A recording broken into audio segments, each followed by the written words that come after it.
we're just already talking when she walks in, and then Hola, say hello, my and name then is we'll Paola continue our Duran, conversation. and I am welcoming you today to the crazy, amazing, fantastic world of Paul Booth. This is Last Rites, this is Inc. Macabre, and you're very welcome to share this experience with me. So please come in.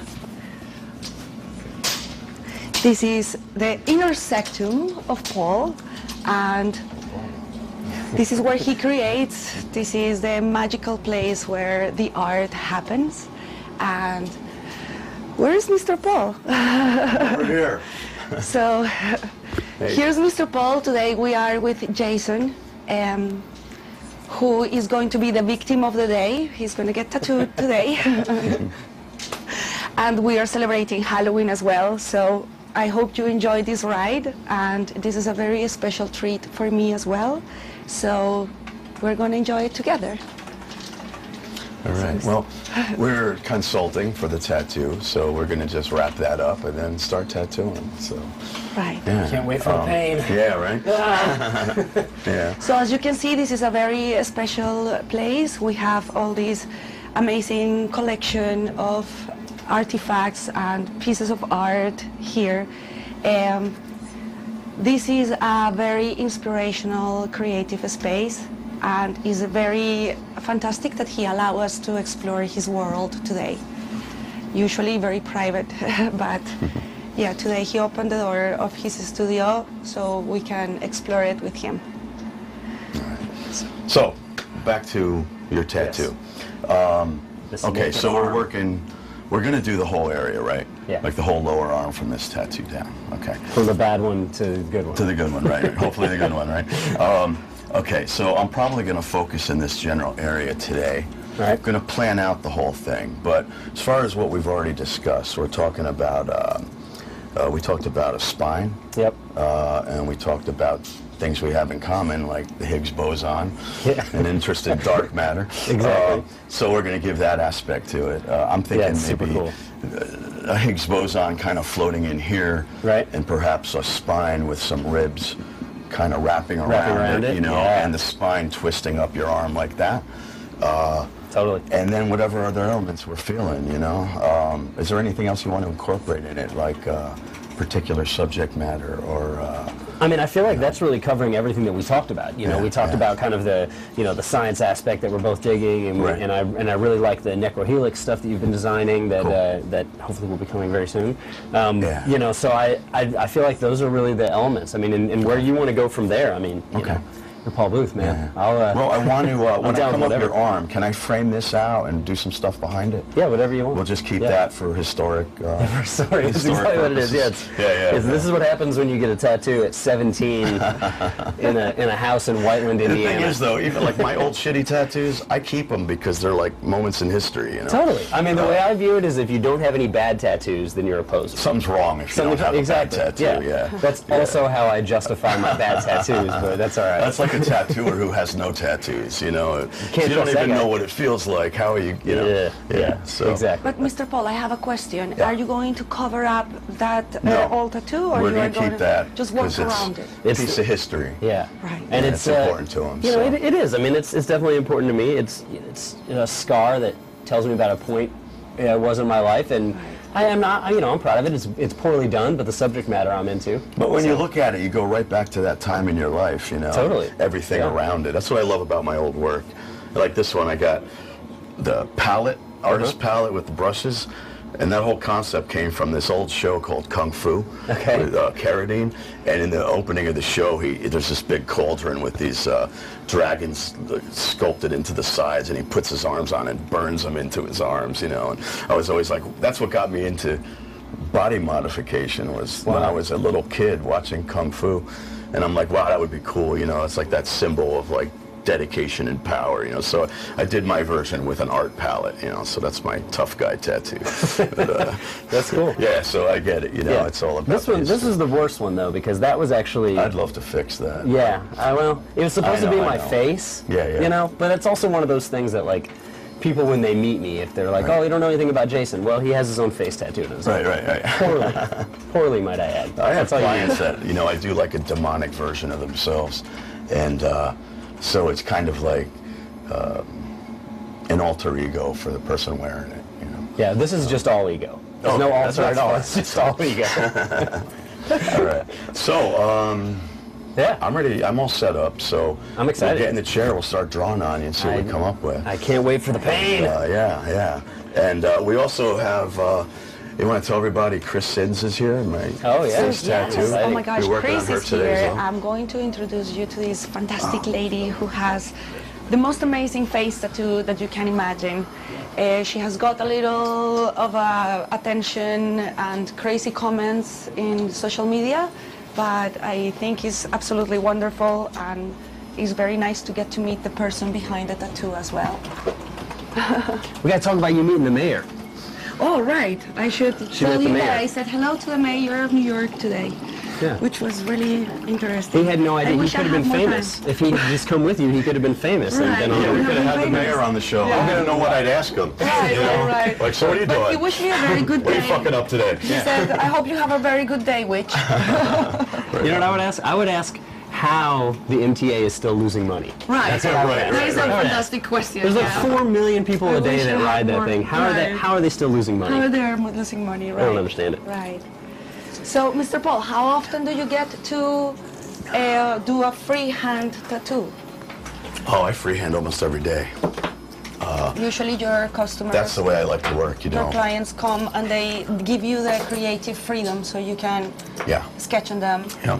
I'll take their idea and I'll just interpret it my own way. Right. Requires a lot of trust, but my clients, you know, are always happy to grant me that. So, Right. yeah. That is fantastic. I don't even know what I'm doing today. We'll find out. Are you a little nervous?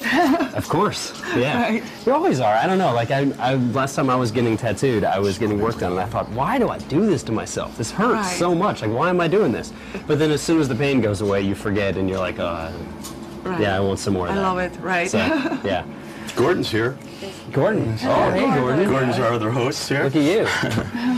That's, I'm looking forward to getting some ink on Gordon, you. Yeah, Gordon that's impressive. joined a heavy metal, let's say a black metal band in Norway, right? What's That's what you just what band? joined. What's the name of the band? Let's say Gorgoroth. I'm maybe, in. or- that's a good one. Gorgon. Grandpa Goran. Gorgoroth. Gorgon. Oh, they're close Or- enough. Grandpa yeah. out of it. If He's a you grandpa. Right, close enough, right? Yeah, but I'm 51, so I'm up there too. So if anyone can tease you. Metal grandpa. Middle grandpa. Yeah, are you? All right. Well, we're looking forward to having Jason get some ink on you, brother. Destroyed. I know, it's going to be crazy. I know. Well, you couldn't be in better hands than the hands of the master. I've been waiting. I've known Paul for a decade now, and I'm excited to finally get some work from him. So I can point it now when I see people. I don't have to be like, well, these are bad. I don't have to tell all those silly stories you just told about the bad tattoos I have. Now I can talk, well, let's talk about this. Now you can brag about the great tattoos. Exactly. I mean, people, the people that are watching probably know this, but some may not know that Paul is an international celebrity. Yeah. I mean, before this afternoon is done, there's going to be thousands and thousands of messages on Facebook and Instagram from all around the world. Yeah. Well, Forbes called him the king of rock tattoo. So It is true. I mean, how many heavy metal guys has he done, and how many great artists, tattoo artists from around the world come in to watch him. Come here, And to watch him do his stuff. I mean, that's how I met him. You know, I was working in the music industry, and one of my clients was a artist by the name of Chad Gray, who's in the band Mudvayne, and And I think Chad introduced me to him, and then I was their product manager at a record label, and I hired Paul to do the artwork for the self-titled record that came out in 2009, Mudvayne. Oh wow, I didn't know that. Which actually the what do we call it? The model on the cover is your mother. Yeah. She was tattooed on the last. Yeah. The last That one, was right? the last show we did. We tattooed her. It was Yeah. an amazing experience watching her scream at her son. Oh, what a As her son character my mother was. Paul was paying his mom back for all the years of punishment. Yes, of course. Yeah, it's a great cover. It's cool too. We did it in all black and white, or excuse me, in all black light ink. Wow. So it was kind of a big deal. We shipped an entirely blank album to stores. So when what was sitting on the Best Buy shelves and all that stuff when Best Buy existed was a completely white CD or a completely white vinyl, and the only way you could read anything is if you put it under a black light. Wow. Yeah, it was kind of, the sales department was not happy with us about it. They made us put a big sticker on it. Right. So Yeah. did that influence sales? And did that have I think that so. kinda- I think so. I think Right. it was. I think it was very cool. I mean, you know, to his credit, Chad Gray is the one who came up with the idea, and he had work done by Paul, as had many members of Mudvayne and Lamb of God and a lot of other people that we've dealt Right. with, and so you know, he said, well, I'd love for Paul to do this, and Paul came up with the idea, and it was completely his concept, if I remember correctly, and then. Just creating the art, though. I mean, creating that type of packaging. Nobody had ever done that. That's the first time that anyone's ever made Has it. anybody done it since, or No. has it just been No. to another Paul Booth original? Yeah, It absolutely. became like a collectible. Absolutely. Became Yeah. a collectible item. Yeah, I think we only sold 2,000 of the vinyl, and the vinyl itself glowed in the dark also, which was Wow. pretty cool. Yeah, that was a fun package. Paul, That was so much fun to make. I'm sure you've got it and around here so somewhere, much right? work. Yeah, I have to pull it up on the computer. Yeah, I'd love to look. If we could look at it before the day is done. Yeah. Yeah. It was on one of the screens earlier today. Before, I don't know, yeah, I don't know saw how that. I ran into it. I but, can't yeah. think where it is. It's tough to show it on the screen though, because obviously blacklight, you know, blacklight ink glows kind of a bluish purple, and so you can't really replicate that on a computer screen. So we had a lot of black and white versions that we were using for the promotional stuff. And then you did, Paul, you created like almost like a glowing, like a bluish green version that we ended up using on iTunes. yeah, and I that's think the that's one, on so we could Spotify and stuff actually, like that. Midwest US. Yeah, so because digitally, obviously, we can't put it underneath the blacklight. Paul, have you done other album covers also? Yeah, I've done quite a few.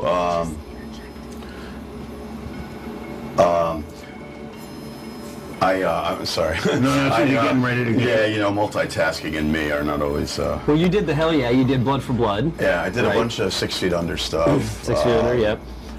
Some death metal bands, Necrophagia, old band. Did you do any Lawrence Welk covers? No, but we're in talks. Yeah. Yeah. I mean, he's dead, so you're talking him right on his way. Well, I mean, I know. that's totally Paul's I line. heard that John Denver, before he passed, you were working on John Denver's last cover, right? Is he still alive? No, he's gone. He's gone. But I heard you were working on his last cover. What he was telling me about that Yeah. one is that he's actually using John Denver's remains, and he's shooting that for a posthumous. Is that right? Posthumous? Yeah. Posthumous album Yeah. cover. That's what I heard. So I heard it's happening, but I don't know. So are we ready to get you in the chair? I'm ready. Are you ready, I'm just Bob? getting my reference pictures up and Right. technical You know. difficulty here. Yeah. So, like, do you know what's coming? Not really. We had a small kind of consultation about some ideas that we've been Right. talking about. I was in a place where I didn't know exactly what I wanted next for a tattoo, but Right. I trust Paul so Yeah, much. what's it that- like to hand yourself over? I mean, this is going to be on your body forever. Forever, yeah. And you're handing over what's going to be on your body forever to Paul. What does that feel like? I'm more excited about that than anything else. To find out what it's going to be. Absolutely. I mean, you know, look, I'm a musician. I'm a person that works in the arts. I'm a person that loves the arts. Right. And an artist like Paul, to be able to trust that person and just hand over to them and say, okay, look, I love what you do. I love who you are, and I want you to create something for me. I mean, nobody else is going to have this piece of art. Yeah. You know, and it's going to be about the relationship between he and I and the time that we spend in this chair. You know, and that's amazing. That's a life experience that doesn't happen. That's not going to a job. That's not sitting at a desk. That's a life experience. And I presume you wouldn't, I mean, there aren't many people in the world you would allow No. mark your body, not knowing what it's going to be marked Yeah. with forever. Especially after I've learned my lesson a couple of times. Well, I want to take this opportunity to say hello to Chris Howard, who just sent us a message letting us know that Paul tattooed him 15 years ago, and he believes the tattoo looks as fantastic as the first day. Oh, that's great to hear. That is fantastic. That's awesome. I I believe also would like to say hello to people in the Midwest. We have a lot of people from Michigan, Arkansas, and Oklahoma. So hello to all of you. Wow. Also Firenze, Italia. Good morning. And Greece. Are we getting people from Greece? From and Italy Greece and already? Italy, yes. So hello Firenze. Ciao. Wow. So why don't we get into the? Why don't we move on into the? I'm show? ready. Paul, you ready? Yes. I think I'm ready. Yeah. Yeah. Sorry, I'm moving your stuff. No, that's all right. This is technology.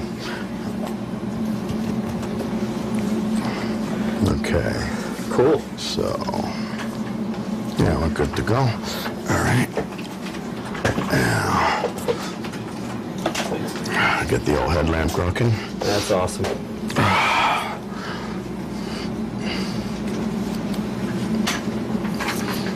Okay. Paul, how many tattoos do you think you've done? Man, I lost count. I lost count at 1,000. I don't know, 30 years.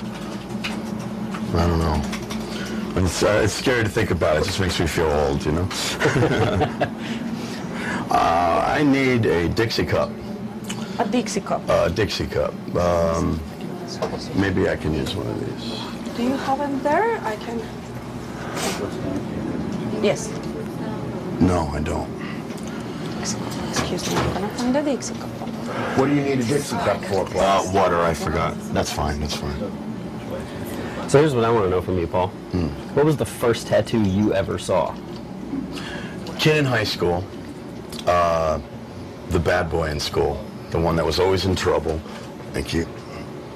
Actually, can you fill that up a little more, like double? And he had a scorpion hand poked into his arm, inner arm, I remember. And I always looked at it and I'm like, that's really cool, the whole idea of a tattoo, you know, but it could be done so much better. I was always like, why would you, if you're going to make it permanent, why not make it good, you know? But this was back in 83, 82, you know, and there wasn't much in the way of art back then in tattooing, so, Yeah. you know, it was what it was, but I was always fascinated by it, so. That's interesting. So you didn't start in tattoo, you started in fine art? Yeah, I was a painter before I was a tattooer. You started painting with airbrush Well, since you were very young. I mean, since I was a little kid, I painted and drew, but in high school, I made it a business. I did all the denim jackets for the metal bands, like the Iron Maiden jackets and You all also that painted stuff. a truck And I painted a tractor trailer, you know. and motorcycles. Murals on hot rods and bikes and airbrushing and that sort of thing. And then I got into tattooing when I was 19. By the time I was 20, I was working, and the rest is history, really. That's cool. All right, let's shave that hair. Oh, exciting. Best part of my job. Shaving the hair off of men. It's great when I have to tattoo an ass, you know. Hello, Mario in Libya. Thank you so much for being with us right now. Also, we have a very interesting question about Paul's music. Are we going to continue listening to your album today? No, it's now going to be a copyright infringement if I play my own music. So I made a soundtrack just for the show that is not copywritten, that I can play, and nobody's going to shut us down. So Okay. what you're hearing right now, assuming you're hearing the sound bed, that I made a week ago just for this. So. Right. Did you get my email about that? I sent you an email about that. The maybe copyright not. stuff. Oh, yeah. Not the sound bed, the copyright. Yeah. It's so complicated, man. I know, it's so ridiculous. I think it's funny that I can copyright infringe myself. Yeah.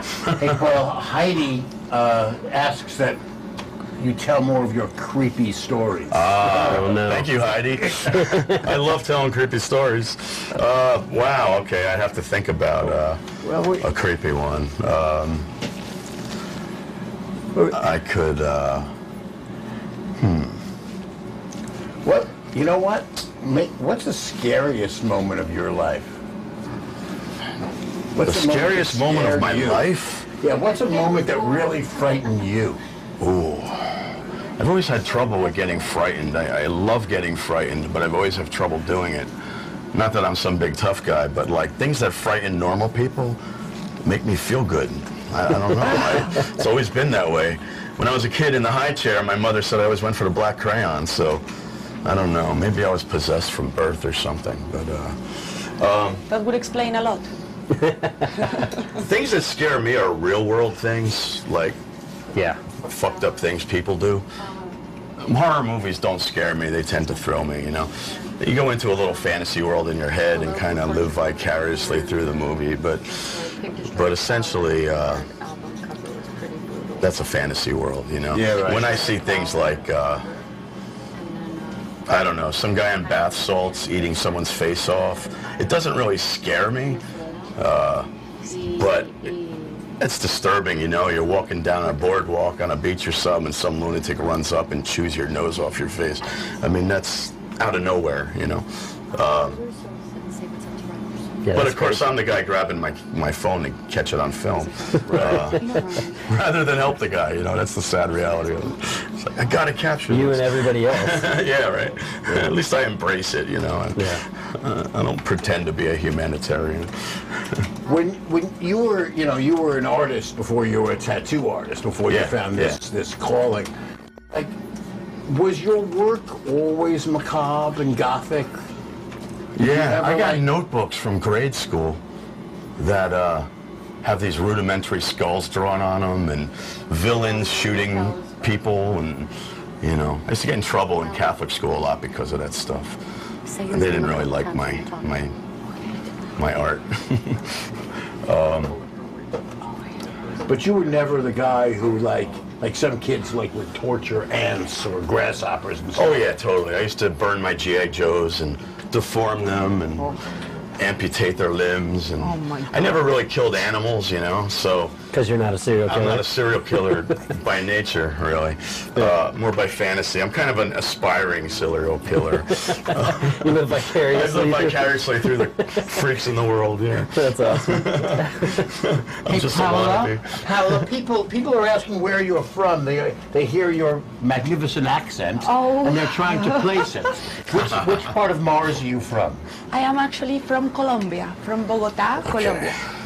And tell us about what brought you here to the States from Bogota. Well, I came initially for a job interview, and by accident I ended up stepping into Mr. Paul's world, and it's been 9 years since.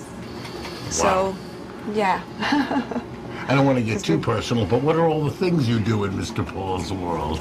Oh my gosh, it goes from curating at the gallery, co-curating, and also doing photography, video, editing.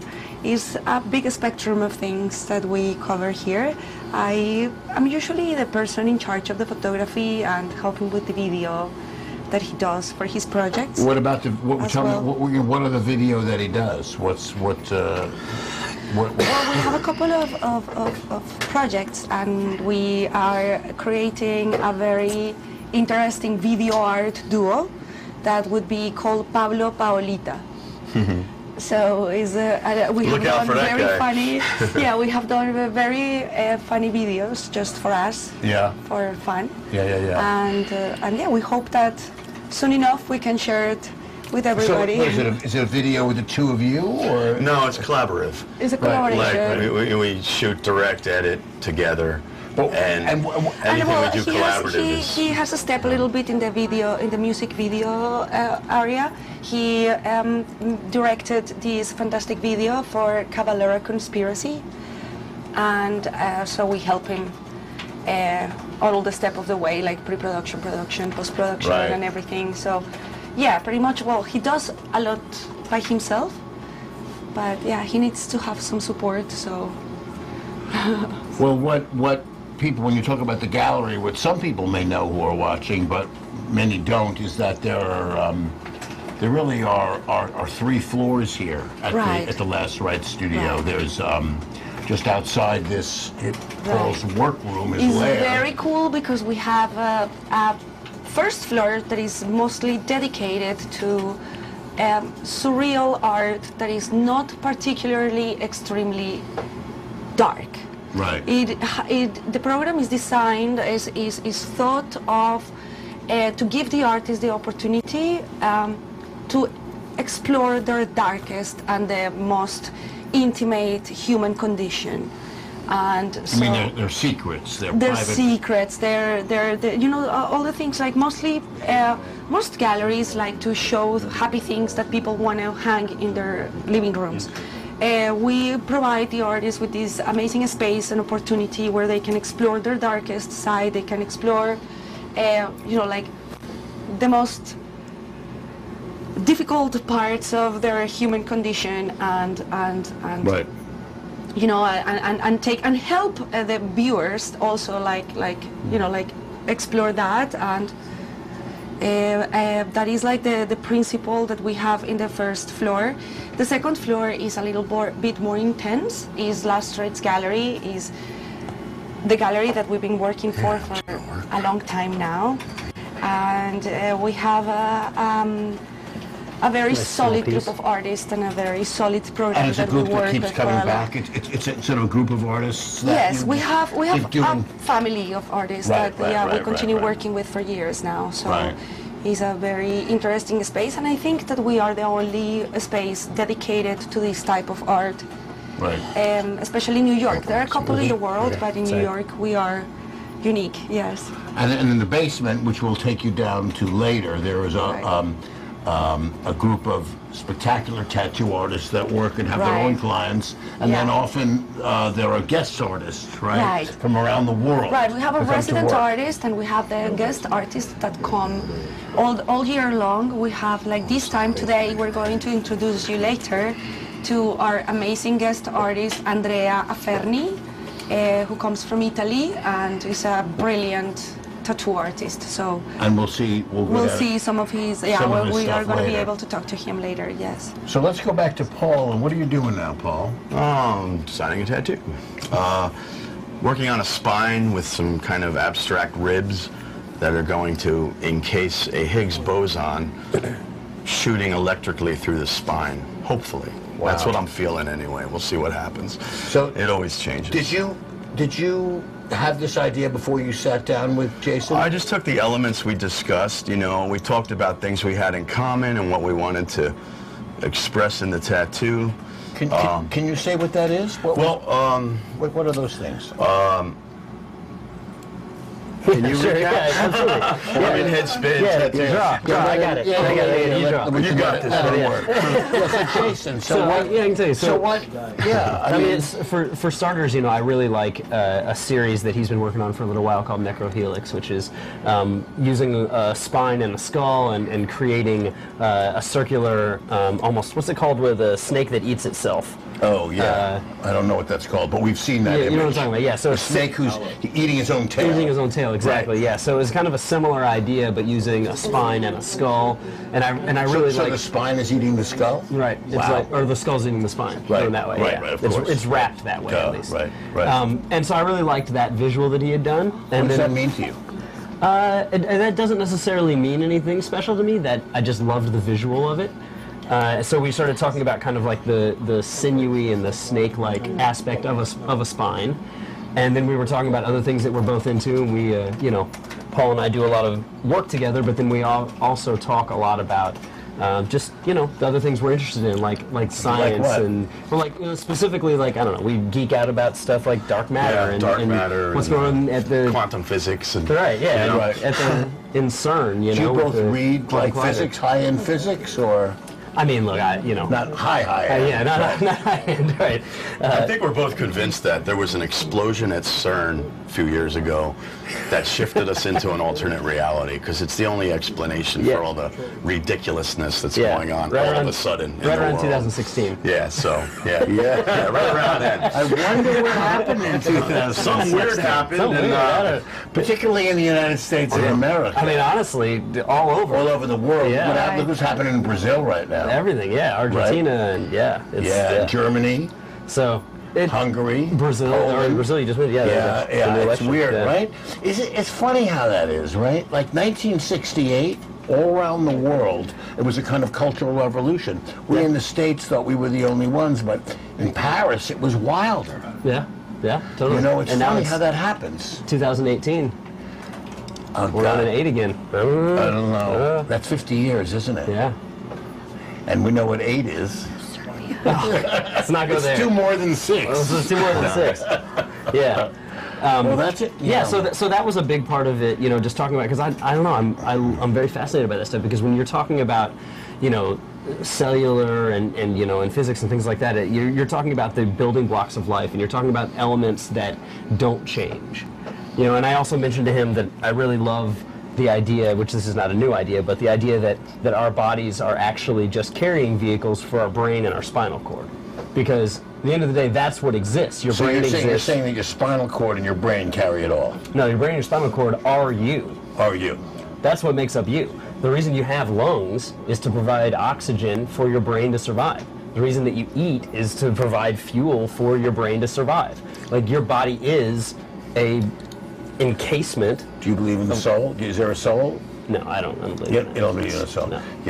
Paul is a big spiritual. Paul goes to Mass every Saturday. I know. Sunday. Yeah. Paul's a big religious guy. I will say this. I like a good comedy, It is possible that there is something that exists, beyond what we understand, and that may be something that people consider a soul, because we obviously are learning every single day. But the idea of a spiritual soul, I'm not. Something that lives on past us now. It's just. Yeah, I'm not in that. And I'm ready. Like, when we came in earlier, we were talking about that this might just turn into a snuff film. I'm ready to go. Like, I've had a good run. Like, I'm okay. Right. Mr. Paul, I have a very interesting question for you. Somebody asked if you as a Catholic boy, went into a confession, and how scary that was. Well, I had to go to confession. That's what school was about, I mean, catechism, confessions, all that shit. What was it like going to confession? Yeah, how scary was that? It's a great question. That could be pretty scary. That stuff, that part was never really scary to me, because the priests never scared me. It was the nuns that scared me. Wow. So I was more afraid of school and class than the. So you were taught by nuns. You were taught. I was taught by nuns. What scared you about the nuns? Well, the psychological torment that it was inflicted on me is obviously left an impact. So I would get hit all the time, punished, humiliated. Psychological torture was their thing, It was never about educating the kids. It was about controlling them and abusing them. They got off on putting us through hell, Were you singled out, do you think? Did you feel I always ended up singled out, because I was the kid who, I've said before, my mother always taught me to always ask why in life, figure things out, look at things objectively. And then I'd go to school and they'd tell me some ridiculous shit about some resurrection of some dude, and I'd be like, I'd ask questions that, I was a fairly intelligent kid, so the questions I'd ask were questions they really didn't want to address. So rather than answer my question or anything, it would be like, I'd get attacked for it. So, Were you the only one asking those questions? No, I mean, I don't remember so much, but I remember things like, I remember a girl who sat next to me in class had to go to the bathroom and pee, and they wouldn't let her, and she literally ended up peeing at her seat, and she was devastated. The kids were laughing at her. The nuns were encouraging the kids to laugh at her. The nuns were encouraging the kids to laugh at her? Oh, yeah. Well, humiliation was a big part of school. The nuns were all about ridicule and humiliation and public display of so like if you got a question wrong, it wasn't just the dunce cap in the corner, and I've literally worn a dunce cap more than I could count. Wow. And and pointed in the corner, and I remember nuns being like encouraging the kids to point and laugh. As really? part of it. Literally. Literally, for real, literally. How old? And when you're like first grade, you don't need shit like that. So, I was wondering, we're talking about first grade, second grade? Up through 6th grade. And then I went to a private school for a couple years, which was like kind of an Ivy League prep school for Yale and Harvard and all that. And I was a really smart kid. I was 4 years of Latin, spoke it fluently by the 8th grade, and high honor roll student. And then I ended up in public school because my mother ran out of money. And then it was like a whole different thing, getting bullied, and I was kind of an outcast. So the last Catholic school you went to was what, like when you were in 6th grade or something. Yeah. Then you switched over to, but the damage was done. The damage had been done, yeah. My impressionable years were hammered in. Right. And between that and, my father and everything, they pretty much iced the cake with fucking up my head. It's gonna hurt so much. This is gonna hurt. That right there? Oh, yeah. Oh my God. Why is That's that a gonna difficult hurt? Why is spot, that gonna eh? hurt? Well, That's a very just difficult poke the inside of your elbow. Just Wherever poke it that can with your feel finger. real Yeah, nice. here. Yeah. Anywhere on your body where it can feel real nice is where it hurts the most. If you just poke that with your finger, you can feel that little bit of pain. Now imagine digging needles in that. Right. Better you than me, Jason. Oh, you're going to great. get in the chair, Gordon. I want to take advantage of this moment and say hello to our friends in Austria, also Spain, Serbia. Serbia, cool. Serbia, Wow. yes. Hey, everybody. Mexico, Venezuela, South Carolina, All over. Even as all far over as South Canada. Carolina. Hello, Canada. Holy crap. Serbia feels a lot closer than South Carolina. So we had Argentina. We had Argentina. There's a big election in South Carolina next week. Mr. Paul, we have a very nice question about what's with the piece that you have in the easel. Oh, that was just a student experiment. It's really just a scrap I was playing around with. I don't have any real plans for it, but honestly, the other painting that's been sitting up there from my friend Rowie, I wanted to take it off the easel because it hasn't changed lately. So I figured freshen things up a little bit with some other art. Okay, that'll. So Paul, when you left elementary school, we'll call it, and then moved into a private school, you said, and then a public school, and you said it didn't get any better then. All these different environments, I was bullied in the private school.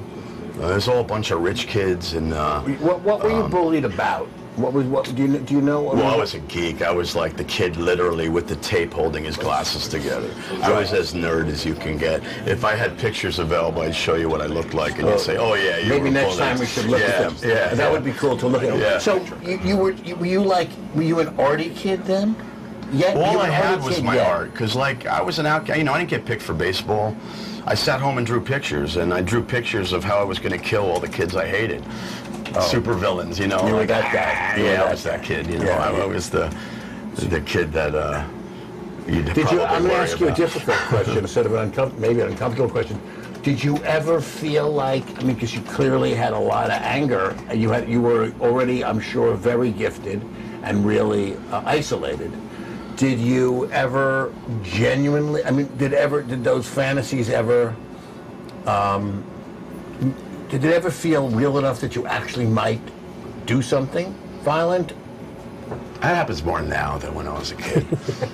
I was more of a victim when I was a kid. Now I'm more of a predator. Right. And we're going to see you do your predation on Jason's arm in a little bit. Yeah.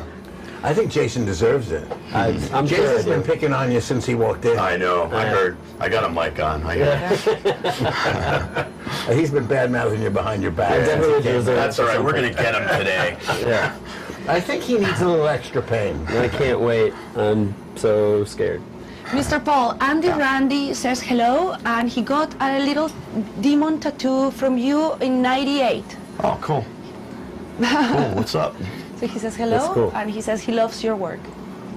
Who was it? Andy Randy. Oh, okay. When did you open your first shop, your own shop? My first shop was a private office in Boonton, New Jersey.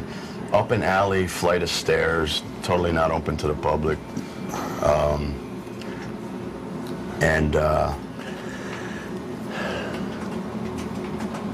And it was basically, just where, I traveled a lot, so a lot of that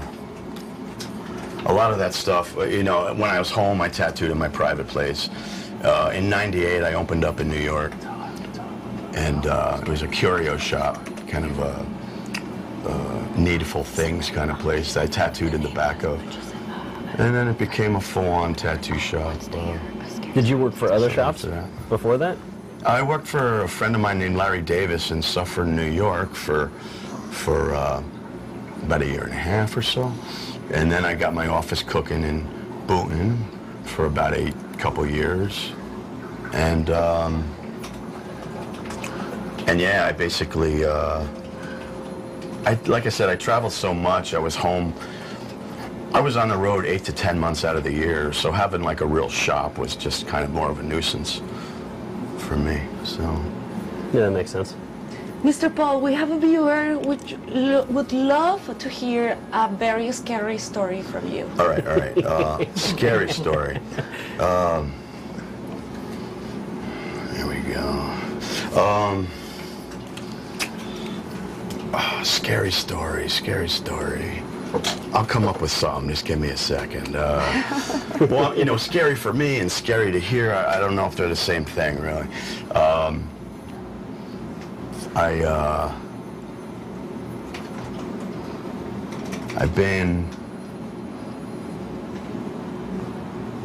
Well, I've never seen a ghost, so I don't have stories like that. And when I find a haunted house or something like that, I'm more inclined to sleep in it and try and see a ghost than run away. So, But Halloween is your favorite maybe holiday a different of all word than times. scary. Give me a story. Remind me of something. You've been around me for like, what, Right. 10 years? But what about Halloween in general? Why is Halloween such an important holiday for you? Or maybe the only holiday that you actually It's celebrate? probably the only one I really celebrate, yeah. It's the aesthetic, from my childhood, you know, Halloween was always the best. I used to love making costumes when I was a kid, and just to make the costume, never mind the trick-or-treating, but, so I always had some crazy elaborate costume, and Like, for example, what was a costume for when you were a kid?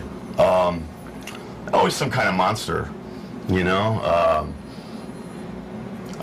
It was always something that was like, it's just bizarre. It wasn't never really a character. I think I was Peter Criss one year from Kiss when I was a kid, but Right. that's about as mainstream I could possibly get. And, Right. And So in other words, you were a cosplayer. yeah, I was a cosplayer before cos was cool. Well, he did. I mean, someone should show. I mean, just you put this makeup on my face. I said, this probably took you 15 minutes. I mean, yeah, you yeah. know, it makes me look a lot better than I ordinarily look. But this is like a beautiful mask he's put on me. And it really, you did this on the fly while you were preparing for this broadcast today, just to show. Yeah, what you in can the do, Halloween like, spirit, you know? Yeah, I know. I guess yes, but I'm just saying, this is very good work, even without. Well, I'm you a know, perfectionist and detail freak, so Yeah, if it's and not, if pretty I don't special. like it, chances are no one else will either. But I don't know, maybe I'm wrong. But I'm really highly critical, so being a perfectionist, I dial in the details, you know, and whether it's makeup or a tattoo or whatever it is. As Yeah. an artist, if I'm not trying to make it perfect, I don't know what the point is. Not Yeah. that it would ever be perfect, like I know that, but that doesn't mean you can't try and reach perfect. Yeah, Yeah, you have to totally. attempt it. Yeah, Yeah, yeah. absolutely. What's the Totally. point if Yeah, you're what's not the point trying? if you're not? Exactly. Because I mean, anytime someone tells me I can't do something, I set out to do it, you know. And when I was told nothing's perfect, I said, we'll see. I'm still saying we'll see, but you know, nonetheless, that was the idea. You're getting closer. Yeah. I'm still working on a scary story. Well, actually, you have like so many different kinds of scary stories. I know, it's like a But whirlwind. I think the in my one head. that Cover really right there. scared you was when you had like some type of accident, car accident, when you were driving. I got run over by a across car the once, but that country. wasn't scary. No? Yeah, we were building a Chevelle, me and my buddy in high school, and we were rolling it out of the garage, and it had no brakes, and we were swapping the motor. I was a grease monkey when I was a kid, built hot rods and stuff, and so we were building this '66 Chevelle, and the garage driveway was gravel, and it was on a hill, and there was a busy road at the bottom. We decided we were going to roll it out a little bit to get the cherry picker up to pull the motor out for some reason. And I'm behind the car thinking I could like stop it. But once the wheels went over the bump to go down the hill of the driveway. The car took off, and I was behind it, and I'm gripping the bumper, and my feet are digging into the gravel as the car is just coming at me. Finally, I stumbled. I ended up on my hands and knees scrambling sideways, and the tire, which was a 50, like this wide, caught me on my left hip, rolled up onto my chest. I swear it stopped halfway across. Wow. And then rolled over the other side. And I rolled out from under the car before the front wheel rolled over my head, you know. God. And the car, he managed to turn it sideways before it rolled down to the street and hit a tree. But I got up. I couldn't breathe for like, I mean, I'd seriously pushed the wind out of me. I had a tire track bruise straight across my back. Wow. All the zigzag patterns and everything. Wow. And that wasn't scary, but, you know, I remember standing up finally and being like, damn, that car's heavy, you know. And my friend, I remember laying on the ground as the car rolled past me. My friend's head is looking out the car door like, holy shit, and I'm looking up at him going, you know, can't breathe. You know, but, you know, I could tell some repo stories maybe. How about that? Before I was a tattooer, I was a repo man. And back then, we used to actually steal the cars. We didn't have tow trucks, really. So it was hot wiring and lock picking and all that. And I did that for almost 7 years. Wow. Even when I started tattooing, I was still a repo man. But talk about a job you love, man. I got to tell you. The adrenaline rush, I didn't even do it for the money. I did it just to steal cars in the middle of the night and get a adrenaline pump out of it, you know, and that's what it's really about for me. Where'd you steal the cars? I worked the 5 boroughs. I worked from Atlantic City to Brooklyn, Bronx, you know, and late at night, I would, there was one time I was trailing a guy, and it was winter, and it was a blizzard, and we were waiting for him to go to work. He came out finally, and he stopped at the post office on the way to work, and I was following him. Little country town kind of thing, you know, but in Jersey. But he ran into the post office to take care of his mail and left his car running because it was wintertime. Oh, man. So I pulled up next to him, I parked, locked up my car, walked around, jumped in his car, drove away, and left him at the post office in the middle of a blizzard, you know. Came back and got my car later. So shit like that used to happen all the time. And I know I sound like a jerk, but, you know, these are people that didn't pay their bills for like 6 months before I get their paperwork. So in other words, you know. these, you had somebody who was your boss who was giving you the, say, get this car. I would get paperwork. And sometimes we'd get keys, but it was rare they'd ever work. So we'd Slim Jim the car open, hot wire it. Toyotas and Nissans, we used to have a bet. You had 15-second delay before the alarm went off. Once you opened the door, you got 15 seconds to start the car. Wow. This was back in '85, you know. And so whoever missed the 15-second mark would have to buy the beer for later. Wow. But yeah, I could steal a Nissan in like 10 seconds flat. Wow. You know, or a Toyota. Or How many people were in your in I'll call it a ring, in your repo ring? There was a dozen of us, but we all had our own partners. And my partner for years was Omar T. Justice. The T was for truth. And he had the Run DMC hat and the gold chains and, cool. you know, big gold thick-rimmed glasses. And, you know, and I'm like this metalhead with long blonde hair and a denim ripped-up jacket. And so anytime cops saw us together, it was instantly pulled over, you know. Back then, I'd be face down on the side of a highway like twice a day because of the way I looked, you know. So, but going back to this post office story, so how'd you know that guy was going to be there? Oh, well, you followed him? His car was in his garage at his house, and I didn't really feel like breaking into the garage, so I just sat around and waited. You waited for him? Yeah, I waited for him to go to work and just followed him. But I had a priest pull a gun on me once in Brooklyn, and he was shaking so hard because I was stealing his car, and he was shaking so hard I thought I was dead just because he was so scared, you know. And So there was that. I stole a cop car once. Well, not a cop car, but off-duty cop. It was a Monte Carlo. Who was behind on his payments? Yeah, yeah. And I got about 3 blocks, and then it was right out of the movies. I got surrounded by cops at the intersection. Oh, shit. All of them pull from every direction, get out of their cars, open their doors, shotguns pointed at me. What happened? Because it was a cop that I stole a car from. So, did you go to jail? No. Well, I had paperwork, but in New York, they don't want to know you got the car until you have the car. So it's wait, basically you had Grand paperwork Theft which made it Auto. legal that you weren't Yeah. actually stealing. Right. But the cops don't want to know nothing until you have the car. So basically, you've got Grand Theft Auto until you get to the police station. And so as far as the cops were concerned, I was a thief. And they surrounded me, you know. And the thing you do is you put your hands on the steering wheel first thing like this, like, you know. And I'm like, repo, repo. And I showed them the paperwork, and they hated me. But they couldn't do anything, you know. I had, I stole a old Z28 hot rod Camaro from a Marines guy down in Asbury Park, and I go to start the car in his backyard. I didn't realize it was souped up, so it rumbled, woke up half the neighborhood, but flooded because it was souped up. I didn't realize it, so I flooded it.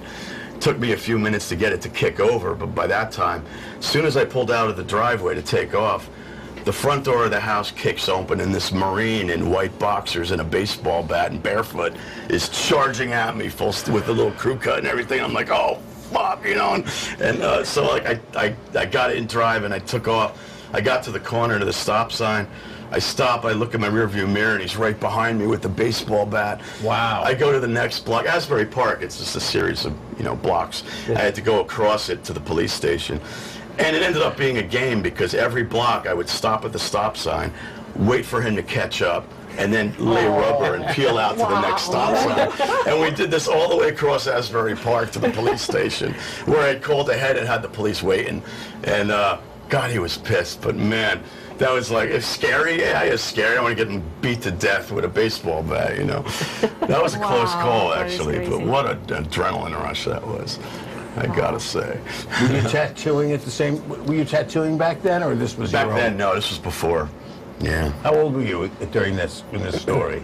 18. Wow. I was trained as a repo man before I even had my driver's license. Wow. Mr. Paul, we have a viewer who would like to know which has been the coolest person you have ever tattooed. Aside from Paula. Aside from me, obviously.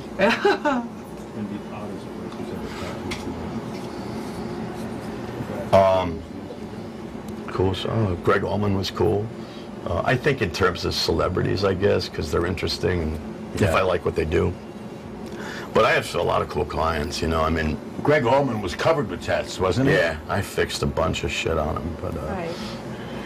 He passed just a few years ago, didn't he? yeah. He was, And in that note, who would be the craziest person you have ever tattooed? Max Factor. This guy broke out of an asylum out in Washington State, oh my God. hitchhiked across the country, and slept under my front window when I was on 4th Street here in New York for a week, waiting for me to get home from a trip so that he could meet me in this dimension, because he'd already met me in 15 out of the 16 others he's aware of. And because he had to talk to me about some important shit regarding ambrosia, which was a crystal skull that anyone who had one would go insane. It was created by the government and all this crazy paranoid schizophrenic stuff. So when I met him, I brought him in. I had my manager interview him. I put him on my movie years ago. And I remember that. The Max Factor, yeah, he was crazy. But what? But you usually, when you get people that have mental issues, that have, you know, like some kind of psychological illness, you are part of a healing process. You help them realize. For people that are looking for, you know, there's all kinds of clients. I mean, there's people that just want something scary or cool, want to wear my art or, you know, depict something. Then there's also people equally so that are more looking for what I call like a tattoo exorcism. And what that is kind of getting in their heads, getting more into the psychology behind it, you know, and it's people that have traumas from their past that they understand the power of a tattoo in where you can reach closure with the tattoo. You depict the trauma or the demon in its form, and making it into a tattoo, it becomes a part of you, unlike a painting or anything else. And when it becomes that part of you, psychologically, it becomes a healing, venting process where you can, puts a tangible face to your demon. You know, you're able to look at it, confront it, address it, and find your closure. Like, yeah, fuck you, I win. You know. So you were featured in Psychology Today, yeah. In Psychology Today, for the process that you go through and how helpful it is for people to figure out that trauma, right, and kind of carry it bravely for the rest of their lives in their skin. Seems to be a very fantastic way of healing. Yeah, well, it's the difference of living in denial and not addressing your issues, and the difference between that and confronting them, because that which doesn't kill you only makes you stronger, right? So, you know, you're never going to get over shit if you don't face shit. So a tattoo serves that purpose. Because it's a tattoo, it's unique because it's in you. It's not a picture hanging around your neck or on your wall. It's a part of you. And when it becomes a part of you is when you find the closure, you know. That's been I mean, I've had a lot of success with that with my clients, so. It's an extraordinary gift you can give somebody. I mean, it's amazing. It gives me a sense of purpose. I mean, I don't feel like some kind of shaman or nothing, but at my age, you know, it's nice to feel, as much of a nihilist as I am, as long as I'm alive, it's nice to feel some sense of purpose to what I'm doing. You know, it gives some validity to my art and my efforts, so I take it pretty seriously. Somebody asked, what is the craziest place you've ever tattooed? I had these two girls go, oh no, maybe I shouldn't tell this. Yeah, there is a great story. You have to tell it, Mr. Paul.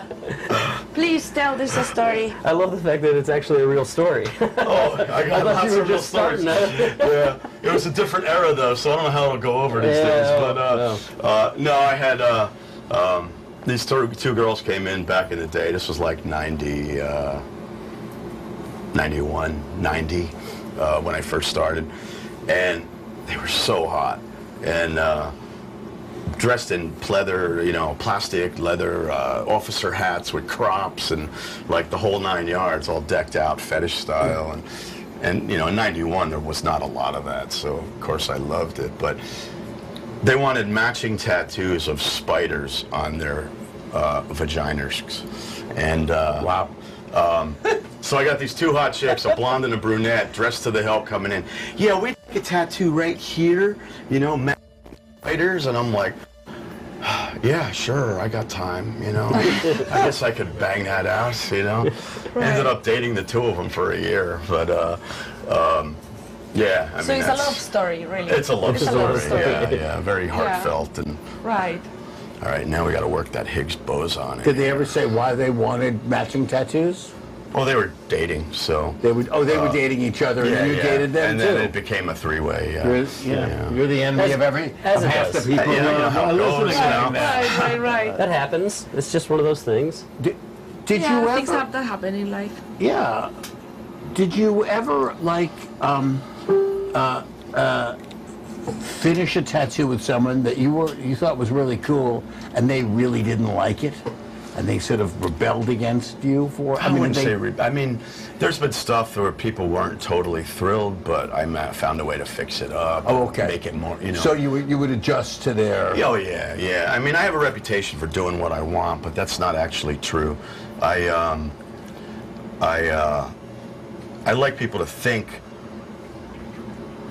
they have to let me do whatever I want, because that gives me the trust and the freedom I need. Right. And then I pick their brains, find out what they actually want, but I have the freedom now to interpret it my own way. Right. So that's the process for me. Is right. Yeah, I mean, they wouldn't be coming to you, and you know, if they didn't already kind of know what they were in for and what the idea was, you know, who you are. Right. Mr. Paul, is it a big difference between women and men's skin-wise, like the texture? Oh, women have better skin across the board. Yeah, for sure. Better in what way? Well, the cells are stacked differently. Like, Like he's more welcoming to more the... like this than this, I guess, and it's easier to tattoo. It holds the ink better. Female skin is usually far superior than male skin, for the most part, you know, and genetically, you know, it's That's just really interesting. Yeah, I love female skin is the best. I love doing like large tattoos. And pain-wise, are ladies They stronger handle than it better. men? I couldn't have a kid. Even if I could have a kid, I couldn't have a kid. You know, I mean, the idea of popping a watermelon out of your ass Oh my is God. Oh my God. not for me. So what you mean is we are more you're built stronger. for pain. Yes, we're built absolutely. for pain, and we take No better question the tattoos. about it. No Right. question about it. I like that. Thank you. Yeah, sure. Thank you very much, Mr. Thought you'd Paul. like to hear Some that. people accuse Girl you of power. being a feminist. Yeah, I am a Is that feminist. true? Oh, I love women. I know some really hot ones. Paul, as you're looking at your work, has your work grown or changed over the I last hope so, 25 man. years? Do you have perspective on how that might be? How it has changed? or grown? Well, yeah, more complicated. Fits the body better. Better dimension, just refinement, I guess. But also, I play more with like layers of transparency now. What does that mean? More layers of gray in the tattoo, like strips of smoke that you can see the tattoo through, and depth and that sort of thing. I think I'm better at that now than I used to be. But the content, you're talking about technique. Right. That's a descriptive. Content. But content has that evolved significantly? As well, right. Yeah, you know, I don't do as much like anti-religious stuff unless they ask me to, because I've said all I have to say, you know, and unless someone says I want the Pope disfigured or Christ on a stick, you know, I'll make sure they're ready to wear it, because that kind of stuff is pretty aggressive. And if it's, there was a time And when what that if you stuff change was your mind? kind of trendy, Right. you know. Or you are a And- newborn... Yeah, you know, especially if you're young. I mean, it's not my place to judge, and it's not my place to tell people whether they're going to regret something or not. It's not for me to decide. But if I feel there's a possibility that you're going to regret your decision, it's more a matter of I don't really want to be a part of what I think is going to be a mistake. I don't want to put my name on it, and I don't want to be responsible for your fuck up in your life. As a responsible tattooer, I have a ethical responsibility to make sure my clients are making the right decisions that we can both live with, you know. Right.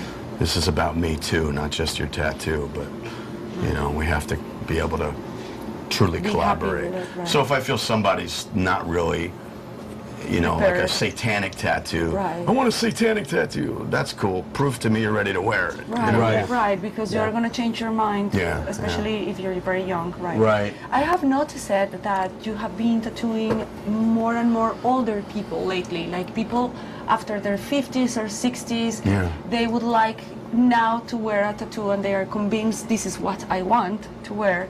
It's interesting, right? Must be interesting to you to have now more of the older generations coming and asking for a tattoo. I just finished a bodysuit on a client, a friend of mine, Bill Champion. We did from his knees to his neck. Wow. But front and back? Everything, yeah. Yeah. How long did And, that take? How long did that take? Well, I he think lives over the course of far, like 8 so- years. Oh, I A couple times a year, sitting or two, Right. you know. I see. That still seems extremely fast for that amount of work. Yeah, well, Right, yeah. you know, I do a full back in like 8 to 10 hours, so I'm pretty fast. Wow. Wow. Well, he was. Well, it's.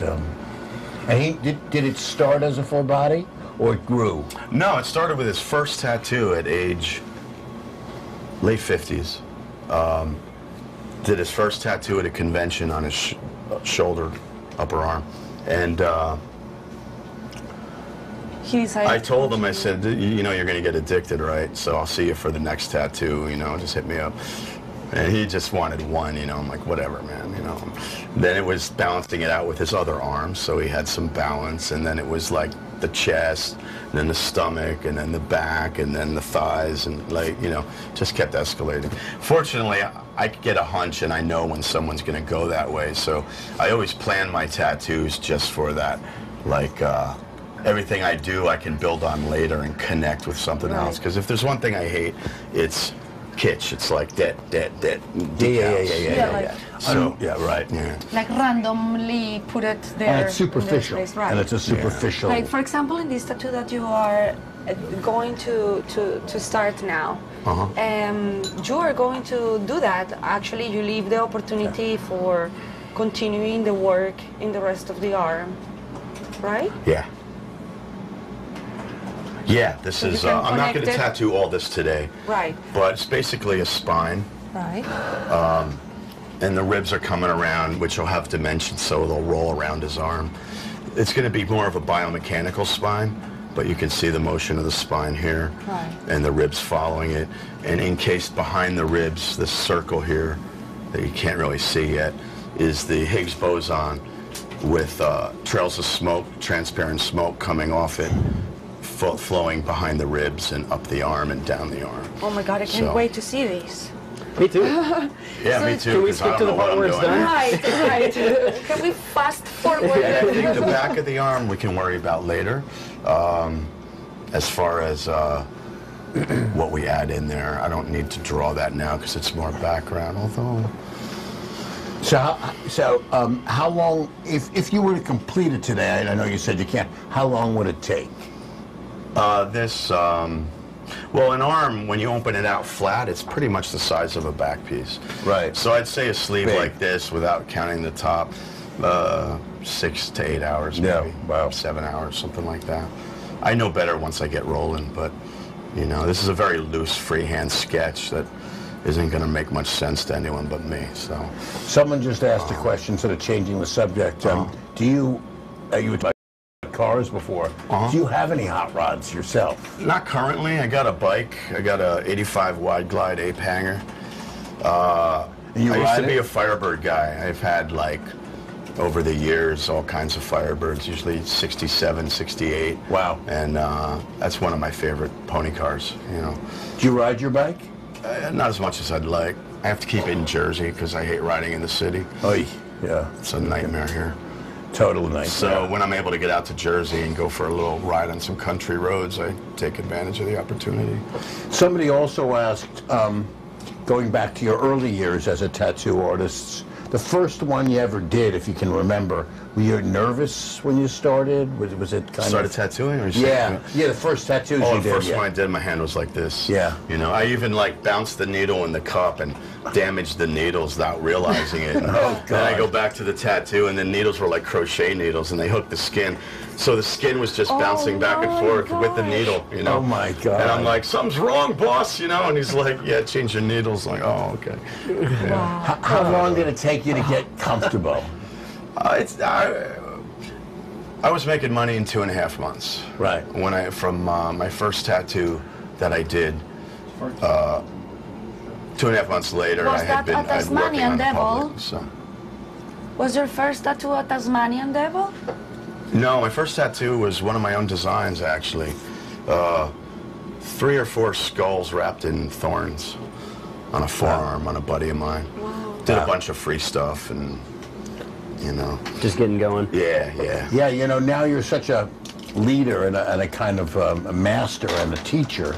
It's hard to imagine in some ways you as the young apprentice. You were Oh, my working... early work was scary bad. Yeah. You know, I come a long way. I can say that much. Were you working at somebody else's studio? Yeah. Tell us about it. Tattoo Factory in Butler, New Jersey. Ernie White was my teacher. Was he a good guy? Yeah, he was. He's the one who really drilled into me the ethical part of it, you know? Oh, wow. See, a lot of these kids today are not learning anything ethical. Right. They're just picking up kits or getting improper apprenticeships, and they don't understand that it's not really that cool to tattoo the face of an 18-year-old, you know? They're not taught about... There is an important value of this old Responsibility. school, like, responsibility, right? That they teach you that they used to like have before. Yeah. Yes, say a little bit more about what the ethical rule. Well, tattooing comes from carnies and criminals. That's our history, and tattoos were always considered undesirable. If you had your hands or face or neck tattooed, you were straight out of jail, and you weren't getting a job or any respect at all. So. Yeah, basically, coming from that place, tattooers would shy away from tattooing your face or your hands. It was generally like a given in any tattoo shop that we don't do hands or faces, So that's where I come from. But back then, it wasn't as acceptable, tattooing. So there was a real straight-up reason for it. Now you got SoundCloud rappers treating their faces like desks from grade school. Jeez. Whatever you're into. But like, it ain't for me. If you're gonna get something on your face, at least have it look good. Why get shit tattooed on your, of all places on your body? You want shitty work? It's your face. Well, we're gonna see later. That is a very interesting question that I'm sure a lot of people would like to know. You have a very strong rule about not tattooing people in certain places, like the face, the neck, the hands, unless they are heavily tattooed already. Right. Like, I won't do your hand if it's your first tattoo. Right. If your arm is not heavily tattooed, I'm not doing your hands. Right. It shouldn't be your first tattoo. And you always have And I know in I'm an mind- old timer, and times have changed and all that, but I still know plenty of employers that'll look at you, and if your hands are tattooed, they're not going to hire you. Right. And as long as it's that way, right. So you then, make sure that the person has, like, for example, the complete conviction that they want this tattoo, and that professional-wise is not going to damage their lives. Right. Well, they got to keep in mind, I know the customer's decision. always right and everything, but, at the same time, this is me doing my art and my name on it, and I'm doing the best job I can for a number of reasons, including my own reputation. So, like, that's why I don't really want to be a part of people's mistakes, because I don't want to be considered unethical or unresponsible. You don't as a want to be tattoo responsible artist. for that. Yeah. So somebody else just asked on Instagram if you're planning on being at the Golden State. I'm not sure in yet. San Francisco. Marco just asked me if I'm coming, and I haven't really decided with my schedule yet, so it's kind of up in the air. I'm in the next week or so. I'll make an announcement, or be able to answer that. I guess better. your San Francisco fans are wondering, Right. Mr. Paul, another question from Instagram. Do you still use coils? Once in a while. I'm having fun with these pens now. Right. You've been using them I'm for a not while against now. coils at all. It's just there's a precision with a rotary pen that I can't get with a coil. So I'm actually faster with the rotary. So it's more like a question of taste, or The way you work, it's more a question of how you work and your style. what type of machine lends itself better to your style, your technique. I mean, Also, a question just came through. Boy, the social media feed is going crazy. Awesome. With all kinds of people saying how much they love the show and all kinds of questions. Did we make it to Instagram? Yeah, we're on Instagram. We are Lots on of questions that Instagram. we have. Yeah. Oh, So somebody just asked if you can think, what was the strangest or the most memorable first experience tattooing that you can think of? In other words, someone who came for that first tattoo, which obviously for many people is a huge experience. What's a kind of a cool memory you have of that, or Of someone's first tattoo? from the first tattoo? Yeah. I had, I remember an 81-year-old woman. Wow. Came in my early days and wanted "What Now" tattooed on her thigh. She had to roll up her girdle so I could tattoo her. She's like, "No peeking, Sonny." I'm like, "Don't worry, don't worry." But her big thing was what now? And you could reverse it and say, now what? And she's like, gee, all giggly about it. I'm like, all right, you know. Wow. Not a big story, I guess, but Mr. Paul, our viewers are wondering if you even have color inked. If you tattooed with color. color right there. Intended to do a color Color's right tattoo there. soon. Right. Actually, if anyone wants to experiment with me, I'm looking to do a color tattoo.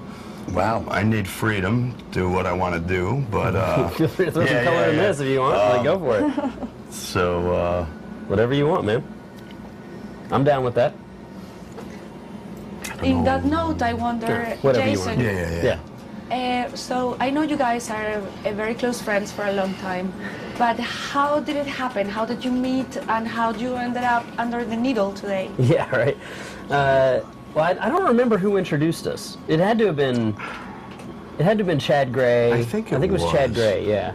I was working at Epic Records. I was their I was Mudvayne and Hell Yeah's product manager, which is the person who handles their marketing and all of that kind of stuff.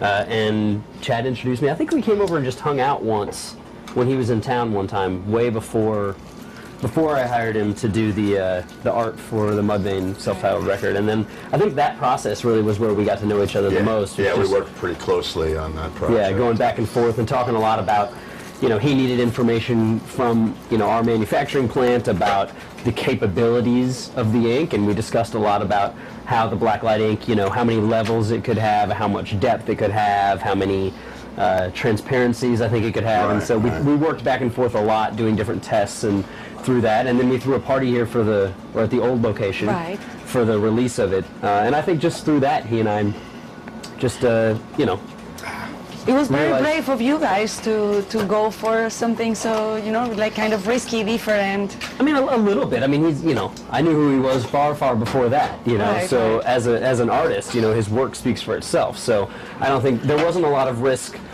I think, on my side from whether or not it would look good. I think maybe there was a little risk on, you know, okay, we have Or the idea deadlines to have the and- light, the black light, only to see the yeah, the I mean, work and everything. it was cool. I mean, that was Chad's idea. It was really Chad's idea. Chad came to the forefront with that, and he's a super creative guy. He spends the majority of his time just thinking up ideas and different things, and so, Right. you know, I know that sounds very simple, but he spends a lot of time being creative. Let me put it And that way. it's fantastic that he used his mother as the model for this cover as well. Yeah. She's been, you know, like featured in so many of his pieces, paintings, album covers, all kinds of art, even sculptures. And so, yeah, she's the main inspiration as well. Yeah, So- it was cool. I mean, it's amazing. When he told me that she was the model, I couldn't even believe My it. mother to see has it. modeled for more album covers and Yeah. Right, she's... well, her hands, if you look at her hands, they're so creepy. Where are your hands, Paula? There she is. Can we take a look Show at your everybody your hands? hands. Come on. Show Hey, how awesome they are. So, Show us your hands. so Mr. Bun Bun just contacted us from Mixer saying this is the coolest thing he's ever seen in his life. Cool. Oh, cool. Great. Well, thanks, Mr. We're Bun very Bun. Is he happy. Mr. Bun Bun a big shot on Mixer? Or? Yeah. Mr. Bun Bun. Tell the he's- bosses. He's, I could make a joke about Bun Bun, but I'm not going to. I'm going to keep those jokes away. Yeah. I want to say hello to Ohio. We have many viewers from Ohio. So, hello, Ohio. Awesome. White tattoo on Instagram says, "Come to Brazil to eat barbecue." Oh, Mr. Paul, you're Sounds invited good, to yeah. Brazil to eat barbecue. I'm down. That sounds good. Can we go now? Yeah, right? Actually, Mr. Paul has been in Brazil a couple of times and he Okay. loves it very much. You're not going to know what I'm doing here. But you're welcome to go look at it. You'll see the shape of the spine, and the spine is here and the ribs. Higgs Yeah. boson's right here. Yep. Smoke and electricity coming off of it behind the ribs and into the background. I completely see it. It'll have a motion for sure. Yeah, I see it. But it is Beautiful. difficult to make out. But I'm in. We won't finish the whole thing today. Yeah. But I'll focus on this area.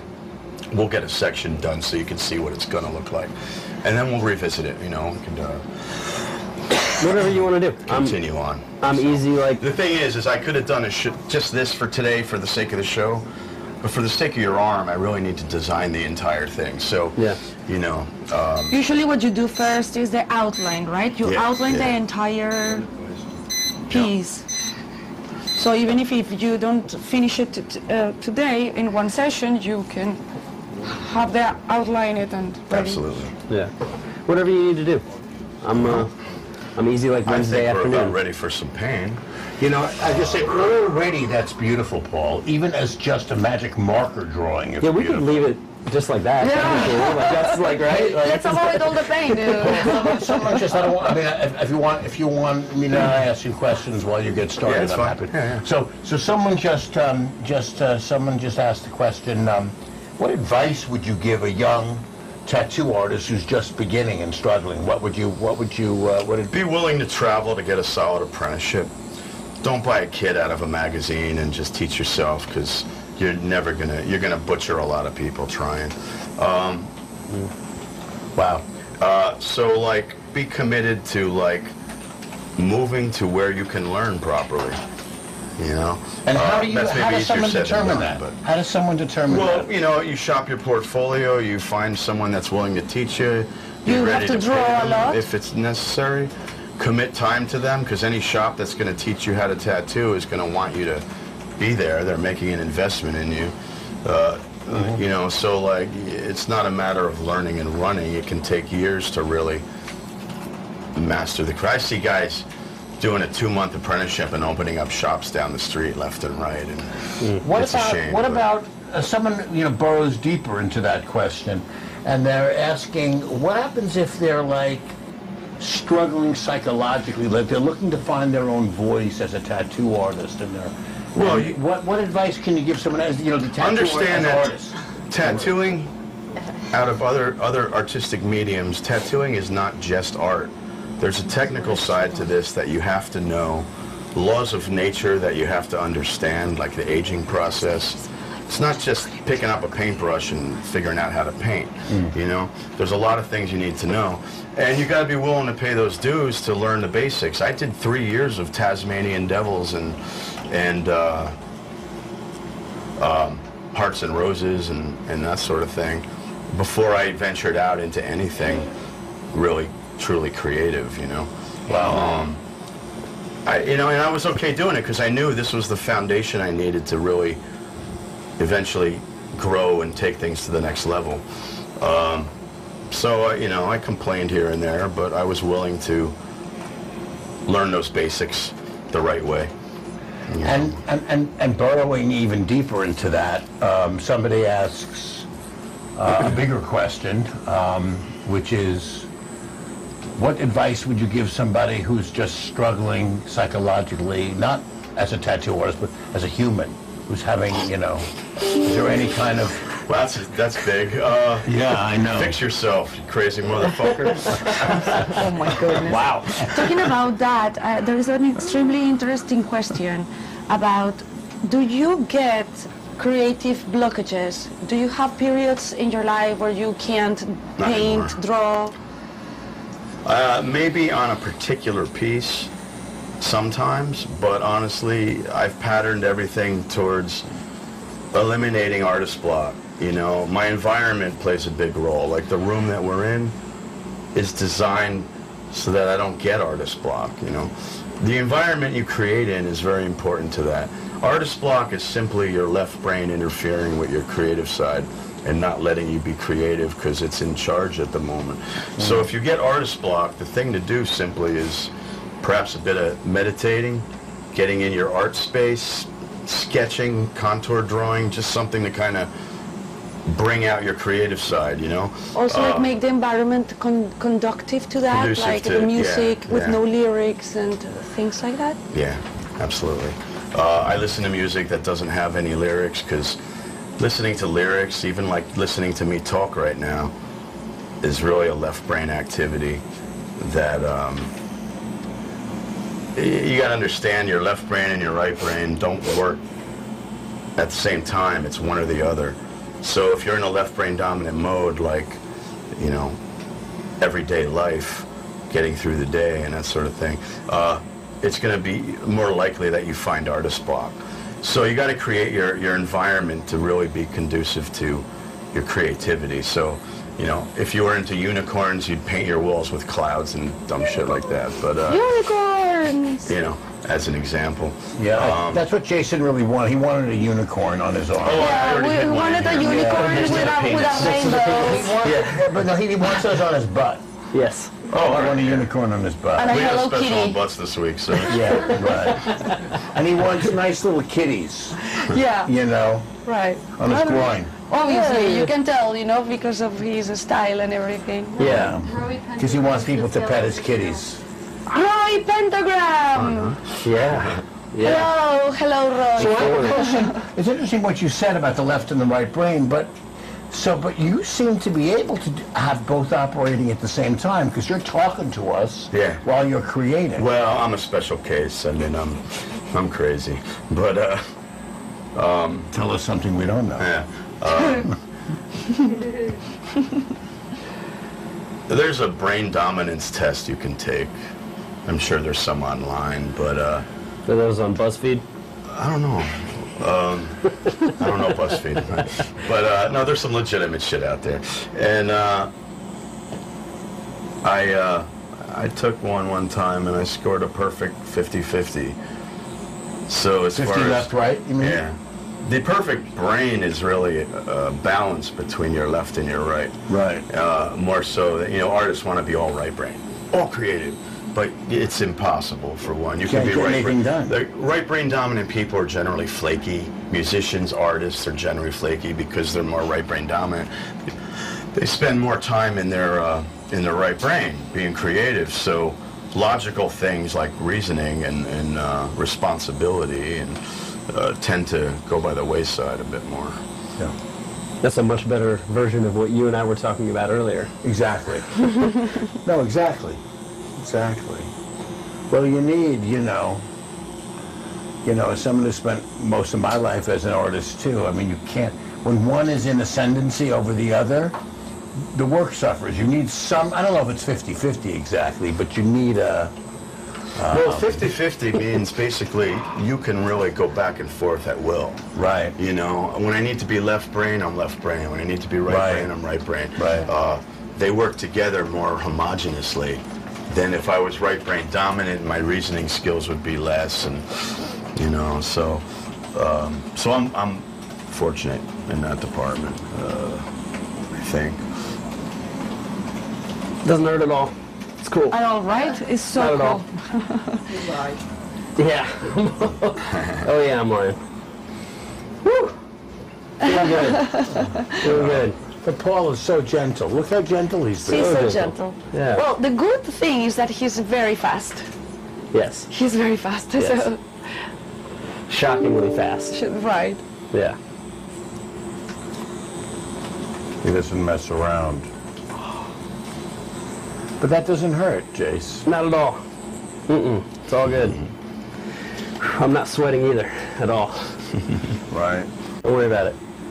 Mr. Paul, we have a question about Russell Undertaker. The Undertaker, yeah. How is he in I haven't life? seen Mark in years.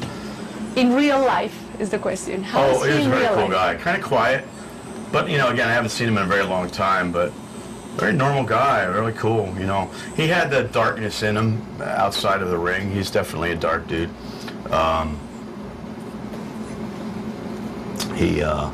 But when I tattooed him that one time, I'd met him a few times beyond that, but when I had tattooed him, he was pretty quiet. Of course, you know, like I said in my head in the box story, he was a little freaked out, but not so much freaked out, just really didn't want to be a part of my antics. So for the people that didn't get to hear your story of the head in the box, Oh, no, I can't tell you. You can go what's in on. the box? What's in the box? What's in the box, man? You want to tell it? Do you want to tell it, or do you? It's already out there. I'm sure most people watching already heard it. It's on YouTube. Yeah. Ink Mag's channel, Ink right? Mag's channel, yeah. Craziest client stories, yeah. Oh, Have you done a lot of wrestlers? Not really. I don't do a lot of Undertaker. athletes. I don't really, you know, I'm hard to get to, so who knows, you know, who's interested in what, but, Hard to get to in what sense? Hard to find? Or yeah, hard to get an appointment? God yeah, knows you're hard to getting an get appointment Right. and everything. I'm not totally excited. I mean, I am, but It's not like you have a shingle outside. People. Right. Yeah. It's a little bit of a hidden cult. It's like a speakeasy during the Prohibition. Right. You have to like know where it is and word of mouth and Right. knock on the door and say, "Paula sent me." What's the favorite piece you've done on a musician? A musician, probably Back of Carrie King's head. Oh, that's pretty That's iconic. held up really well. It's pretty I'm pleased iconic with that. also. Yeah.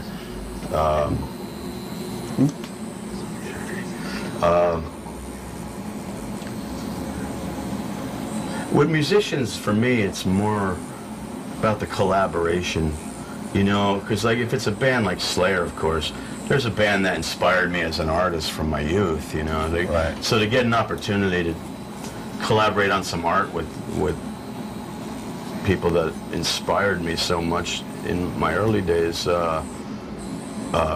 really is a full circle kind of That's pretty amazing. satisfaction, I guess, or I bet. reward, you know. Yeah. Wow.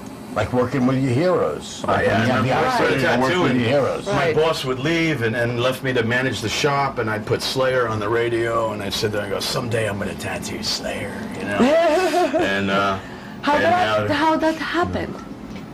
How did you end up being met him on so tour. close My friends first with? tour was '94. I went out with Pantera, Sepultura, and Biohazard. That was my first one, and that's when I first met Phil Anselmo.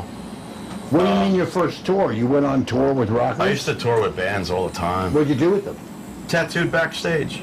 So you Living the went on life. tour with them, and they So were you don't like go a and resident sing tattoo with them? artist? Yeah. Wow. Did you go Yeah, on they the stage take me and out. sing, Mr. Paul? I've been out on stage, unfortunately, but not to sing, fortunately. That's not true. You sang with Not on stage. I sang on a couple albums for friends, but Sepultura, no? yeah, but I didn't get on stage and sing live in front of people. That ain't ever gonna happen. Are you a good singer? No, I can't sing at all. His daughter That's not is... true. His harmony vocals were amazing. Really? That song, yeah. Wow, so getting his called out, harmony man. vocals are amazing. That is fantastic. Well, I'm not singing live anyway. Wow. That's funny. Well, you have an So- amazing daughter who sings She sings for me. so yes. fantastic. Yeah. Yeah. So that too- It's 7 chords. So that tour, were you out with Pantera or with Biohazard? Which band did you go with? Or all of them? Pantera. They was all together on one tour. Yeah, but I mean, like, who brought you? Oh, Was it- Sepultura. My Sepultura first tour brought was you. Sepultura. Yeah, I tattooed Igor at a convention, and he invited me out on tour, and we made friends. And That's cool. yeah. So, and then I would bus hop from band to band, you know. Right. Is it okay if we put You had your gear, everybody wanted ink? Yeah. Yeah. Mr. Paul, are you going to be in Hell City, Columbus, Ohio? Derb just called me about that. I'll have an answer this week, I think. You will have an Haven't been answer. around it. Yeah. Yeah. Whoa. What's that? What are you doing? Typo. Don't mess with my show, kid. Yo, I'm As a matter of fact, platforms right now. This ain't tabby time, all right? can we turn the... yeah, I think it is Tabby time. Can we turn the camera on Tabby for a second? Yeah, let's visit that little, No, let's go... Can somebody The little come over bug. and Tabby? that little bug. Somebody come over to Tabby. And I want to introduce you to Paul's daughter. Right. This is Tabitha. You Tabitha Booth? Tabitha Yes, Booth. I'm Tabitha Booth. And she is working social media. So, why don't you say hello to the good people around the world? The microphone? Hello, good people around the world. Do you have a mic? No. Okay, here we have a mic the right microphone is here. here. Okay, Yes. I got a mic right here. Tabby, Okay. say hello. Hello, Back. people of the world. I've been typing to you. So I have some questions to ask you, Tabitha. So this is Paul's You're a only singer, daughter. right? You're a singer. Yes. You're a composer, a musician, and also. Yes. And so I'm going to ask the question. Are we getting your mic ready here? I have the wrong mic. Okay, now we got that. Okay, so now she's on. So this is Tabitha, and you're a musician and a composer, a singer. So you're Paul's daughter. What was it I like am. having? What was it like having this man as your father. Be nice. I'm afraid. Don't be nice. Don't be Where should we nice. start? Let's see. Well, it all started with a tattoo he got on his arm when he was 19. You don't remember Of my name. that. I do remember. No, you were. I remember. When you were born, your father wanted to get your name tattooed on his arm. Yes, he got my name tattooed on his arm. My Right. name on like tiger skin with roses. Right, very 80s, very 80s aesthetic, very. See, you do something nice and you just get poked fun at. What? No, it's so nice. It's the sweetest thing ever. You know, because you have to be, you know, like a deeply sensitive person to be able to, you know, bring the truth to the skin. That's the thing. That's what's happening here. How you doing? So Paul, but so your dad. That was is, nice, right?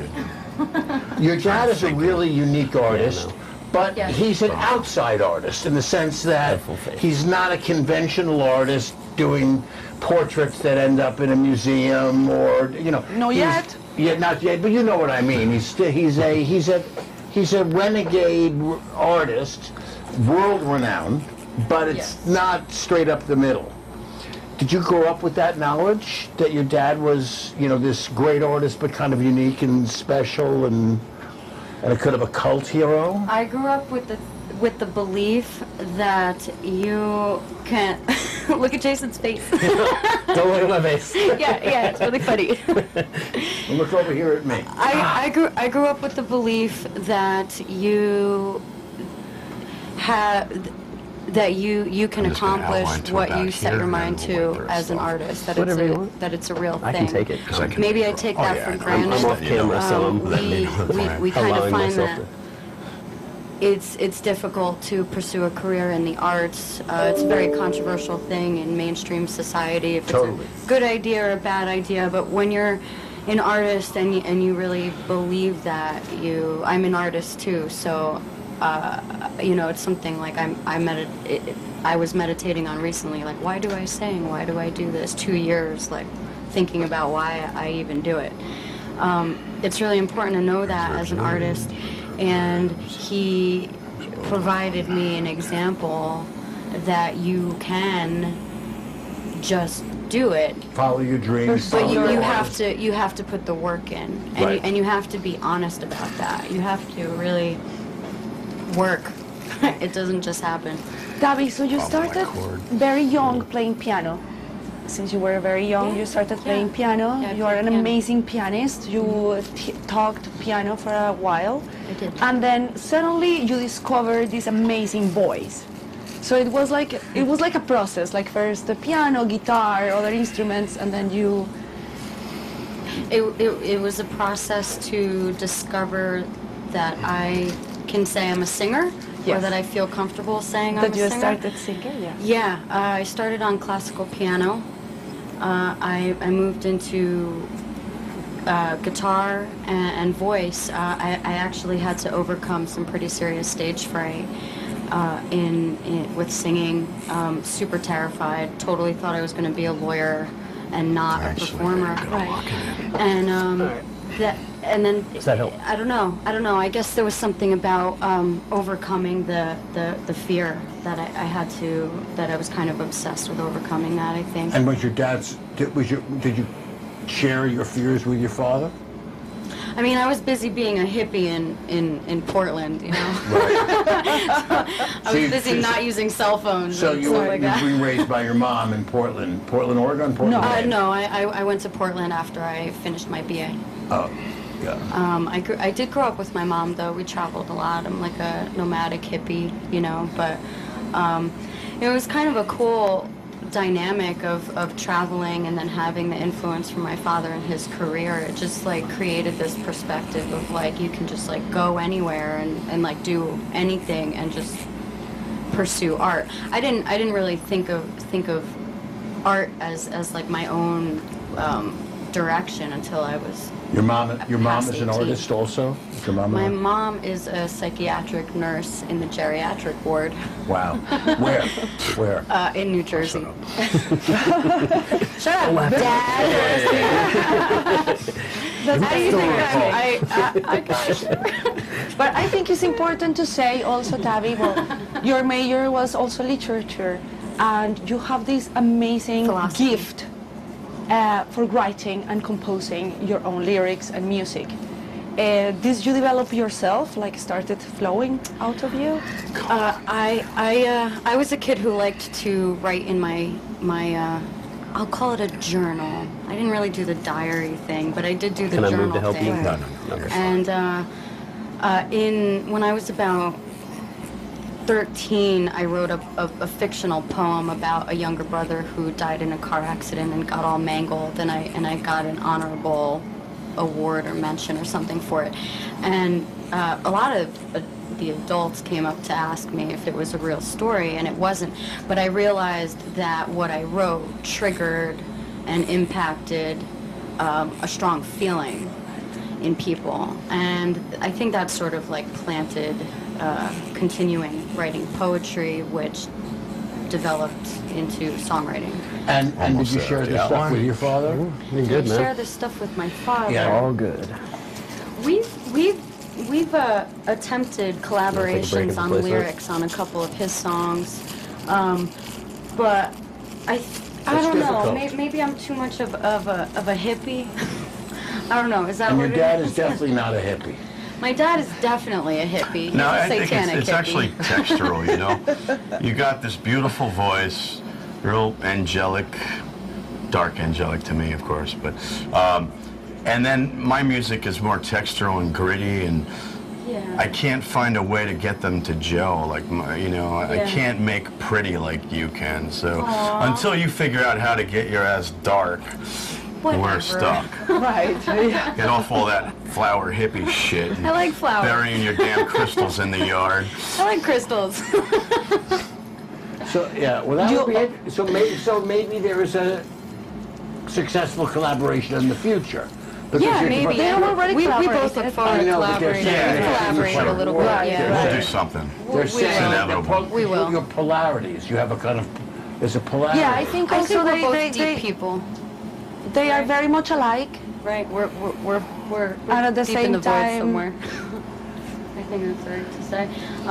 But we talk about like diminished chords, you know, that works, or the devil's tritone. For any of you music Yeah, I'm still learning all that enthusiasts out there. stuff. Yeah. So Tavi, you love to improvise as well. I remember the That's first my time. favorite, yeah. The first time that I saw you performing, you did this amazing, out of your heart, very sensible, very full of love and energy concert for your father. For his birthday, yeah. For his birthday. The Raven. You were The doing Raven. the Raven, Yeah. Yeah. Edgar Allan Poe's poem. Yeah. And you sang it in front of everybody, but it was like it was not really prepared. It was No, I was actually pretty upset because I planned on spending several hours planning out the chord progression for the Raven and understanding the meter, and I really didn't know the poem at the time, the Raven. But my father is incredibly difficult to buy presents for Right. for like a birthday or something. Why? Because he's an evil bastard and there's nothing on the market for the man. he invents the market. You could go to any I have to buy the from shovel him. and get me. Yeah, I'd be happy with anything you got. Let's not go there. Let me just pillage the graveyard. Yeah, no problem. So then I thought, well, you know, I'm exploring singing and songwriting. Maybe I can put music to The Raven. I knew it was a popular poem. And so that's what I did. So even without the prep time, I was like, you know what? I'm just going to wing it. I mean, what's the worst that's going to happen? and I brought my guitar and I just noodled around on 2 strings and just sang it, and it went over pretty well. It was and fantastic. that was a turning point. Unforgettable. For me too. I'm gonna have to, once I'm done with this album, And it was I so gotta change cool. I my was so chord. excited because I mean, we can stop any point you want to. Right. Yeah, so that was cool. It's getting to be. Was he always honest with Yeah, you really. about his feelings about your work? I mean, you'd have to ask him, but I take his word for it, you know, that Yeah. he means it. You So he know, was critical when he sometimes says, and supportive sometimes. Well, and always supportive, but I mean, you know, my father's not really someone who sugarcoats things, hence the subject matter of his tattoos. right.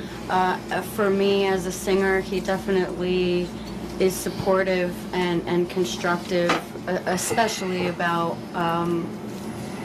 you know, how to approach sharing it with people even, you know, and like, you know, drawing like a line, like a, what do you call it, setting a bar, you know, of like, they were talking about it before about striving for perfection. Yep. You know, and so same thing, like social media makes it really easy to just throw anything out there and Right. and like not really setting a bar because you're so excited and you just want to share it.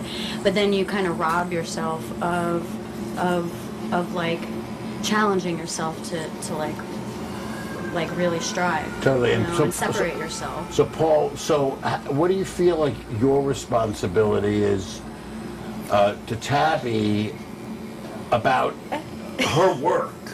I mean, you know, I presume you want to be supportive, but you also want to be honest. I mean, how do you? Yeah. Well, I tell her like it is. I give her Resolve. lots of sound advice she doesn't pay attention to. Oh, and, whatever. You know, that's part of being a dad. Let your kids fuck up and, you know, learn the hard way. Because she's a booth, so she has to learn the hard way. Yes, I have to learn the hard And I way. understand that. So Right. Carve Well, my it's own part of path. the hardest thing for me is to know she's making a mistake and let her make it so she learns from it. To stand there and watch your kid do something the wrong way, not that everything you do is wrong, Thanks. but from a parental point of view, no, I mean, you know, we're going to always disagree on stuff, but, That's true. you know, like the correct way to bury a crystal in the yard, and I knew it. I knew he knew. Someone's asking Yeah. you a question. The last one. My friends. On YouTube. What is it? Oh, let's hear a song? Oh, shoot. Oh, shoot. Dad, I brought my guitar. but I brought my electric, so then we have to plug in and all that. I didn't bring my acoustic. I think maybe that's for next time. next time, Next man. time. Yeah. And we'll plan on something. We'll do something. The boss man say But- next time. You've heard it here live on Paul, streaming we'll sing TV. back- Is there an opportunity for your dad to sing background vocals? Of course. I wouldn't have it any other way. Me? Yeah. What? Yeah. Well, No one calls whatever. Sepultura up and be like, hey, look what your backup harmony vocalist is doing now. Sing it with me. It's great. Awesome. Great. Yeah, so this has been cool. I hope you guys have been enjoying. Yeah, get back Everything. to writing chat room shit. will I have you? work to do. Back to Thank you, work. Tabby. We'll be back to you later. Thank you guys. Thank you, Tabby. We'll be Good back to you talking to later. Thank you. So let's go back to what we've been watching. Oh, it's good. I'm totally fine. How you feeling, Jason? I was taking a little bit of a nap there for a minute, so it's cool. So, Paul, can you turn up the pain a little bit? No, let's not do that. We're good. We're absolutely good on the pain. Really? We went through the what is that? It's not an armpit. What is that? You did? What is that? Ditch. Ditch. Went through the ditch. Alrighty. Yeah, I mean, it all hurts, but that's the point, right? Yeah. That's what makes tattoos special, right? Good times. Yeah. Outlining the whole thing. I think so. Let's see what I missed. Yeah. That's a fun spot, too. Can you describe the feeling? Yeah, I mean, it's exactly the feeling of quite a few very small needles moving quickly and being drugged against your skin. Oh, I see. Uh-huh. It is, It is It's- literally what it is. yeah, it's an interesting feeling because when you're getting a tattoo, especially when you're sitting for a couple of hours, you go kind of in waves. Like it starts off and you're like, oh, okay, that hurts, that's cool, and then you get numb for a little while, and then your skin gets really tired of being numb and kind of experiencing that, and then so it goes back to hurting for a while, and then you go back to being kind of like numb and used to it, and then my experience is that when you hit about hour 3 or 4, it starts vibrating your bones. Oh shit! And then you're like, I'm kind of done. But that's my experience, at least. Does that sound right, Paul? Yeah. All right. Yeah, it's a very fascinating experience. I think a lot about, when you're getting tattoos, I think a lot about the human brain and how it works, because you know, it's something that you have this intense pain that's happening, and later you think, oh yeah, that hurt, but you don't really remember the pain in the same way. It's a strange thing with pain. Like it seems to kind of go away after a certain while. You understand that it hurt, but you don't understand how it hurt. You really can't feel it anymore until you do it again, and then you I have go. a little technical issue I got to fix. It takes me a minute, so I'm taking a quick break. If you guys want to find something to do for 5 minutes, we'll continue interview. Yeah. Sure. Maybe we'll go down. You want to? Is it time to? Time See to the go basement. downstairs? Maybe. Well, there's no one down there today. Everyone's off for Halloween. Oh, they're off for Halloween. But if you want to check out the decor, you can do that. No. Let's not. know. Maybe we should talk to your mom. Talk to Chris, maybe. Well, Chris, where's Chris? Well, Chris is supposed to have my mic. Andreas. Oh, Andrea's here. Why don't you guys talk to Andrea? He's here for the guest Is spot. Andrea so- there doing? Yeah. Is he working downstairs? He's going to be. Right here. Oh, he's up here. Okay, let's go out to talk to Andrea. Thanks, Debbie. Goddamn. Want to go outside? There you go. We're going to go outside. Andrea. It's pretty freaking incredible. Yeah. I'm Gordon. Nice to meet you. Is there enough light out here, or should we over here? I have to find a cable. Okay. So I also need a microphone. Thank you. Speak slow, so. Okay. Paolo, talk to him. Hi, Andrea. Hi. So you're from Milano, From Milan, yeah. and I you haven't are heard a a thing out of tattoo my artist. Yeah. Well, your You earpiece, have yeah. your 'Cause own they select studio who's in, getting Yeah. transmitted. Milan. in Milan. Yeah, near Milan in Novara. Yeah. Yeah. And tell us about your studio. Sorry? Tell us about your studio. Yeah, I started in '94 to make a tattoo, and my preferred style is realism, black and gray and color, both. I love make a portrait, wildlife, these subjects that I prefer, yeah.